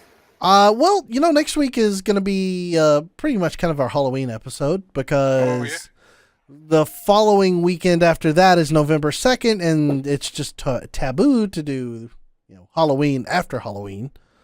So next week is our Halloween episode. I encourage. Apparently, it's perfectly fine to put up your Christmas decorations already. No, it is not. Thank you. It is not. If you have your Christmas decorations up right now, shame on you. I never even took mine down, so I'm fucking already good to go. That's fine. Yeah, If leaving yours up year round is acceptable. yes. That's a different level. That's the opposite problem. Yeah. Santa Claus is deflated on the roof, just fucking laying there. He's all the red has been faded out. He just That's a suntan. So I am gonna say this. Let's make it Halloween related. I encourage all of us to dress up for the podcast if we can, or if you want to, if you have any plans to. I don't have a What? costume. I didn't say you had to. Don't give me that look. you look In other words, constipated. Daniel just wants an excuse to wear his pirate costume. Damn right. I look good in that. The pirate costume was probably spent well around $1,000 on.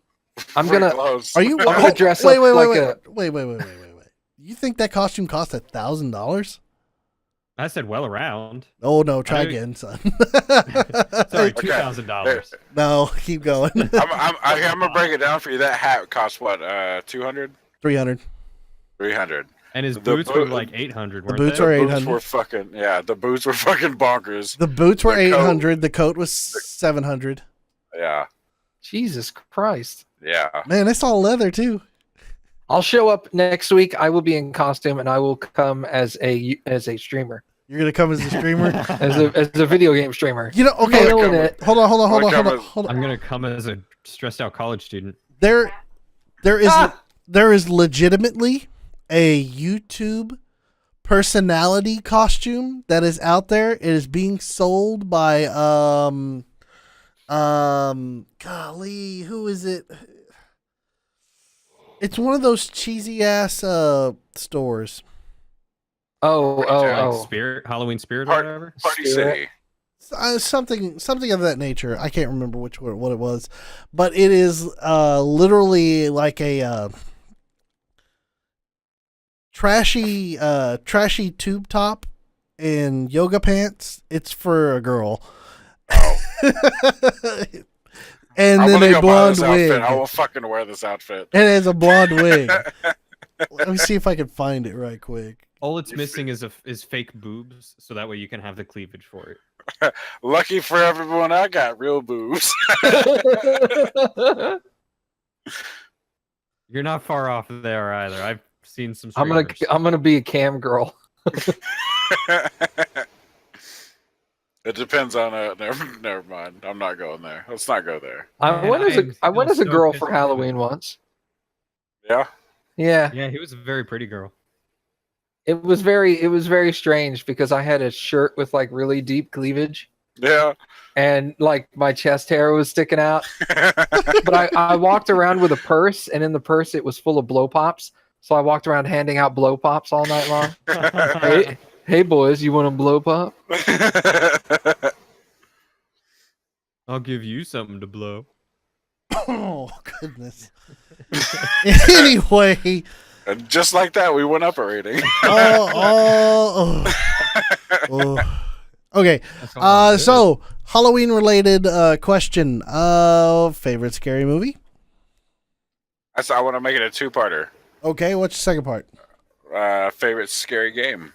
Favorite scary game, favorite scary movie. Let's talk scary things next week. I would like to throw something out there. Three Okay. things. If you have a good ghost story, either fictional one that you've read and you like, or Ooh. something you've experienced yourself, tell us your ghost Some story. creepy pasta. And Yes. remind me, I will tell my own ghost story. I've got stories to tell. All I have is the xylophone. Oh yeah, that ghost story. Xylophone ghost.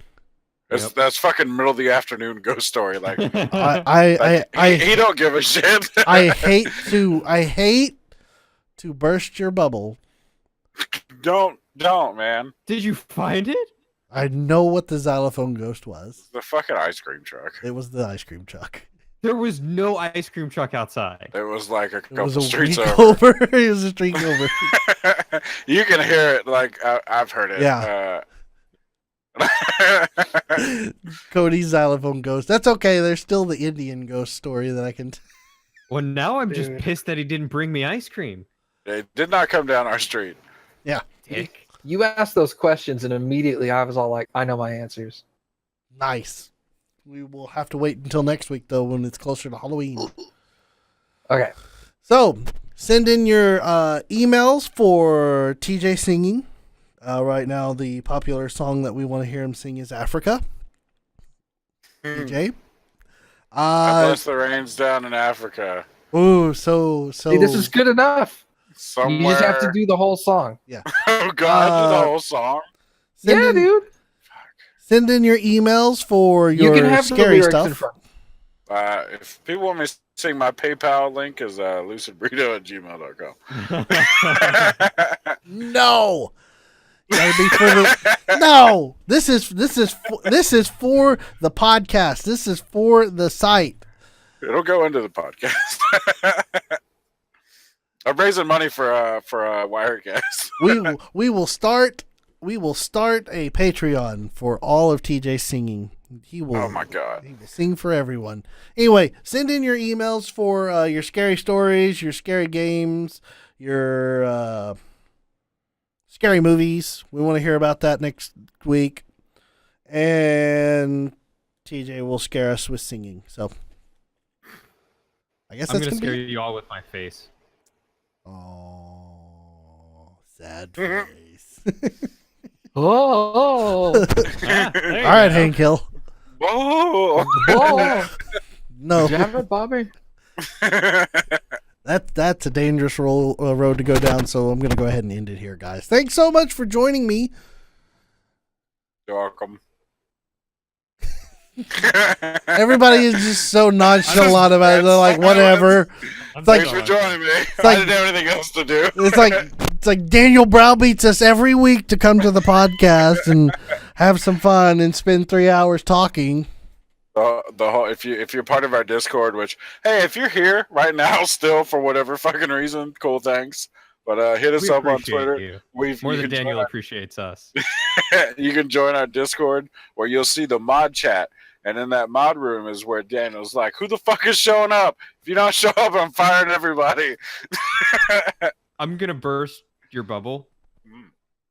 If it's a locked room, which the mod chat is, I you know. cannot see the text chat. I know, He's, but he's just saying, know. like, you They can know. see the entry. Yeah. What he's saying is that I am browbeating everybody in the mod chat to be on the podcast. No, I mean you can't. You shouldn't be able to see. He it on the doesn't. list. You can. He doesn't Oh, browbeat. you can see the me. list. Can you see it on the list? Not if you're a mod. If you're not a mod, you shouldn't be able to see it. Oh, fun. Anyways, up there at the top right under announcements is the mod room. Yep. You don't see it, but it's there. And I'm not- honestly, I probably do the more poking at everyone to get on the podcast. We try. Yeah.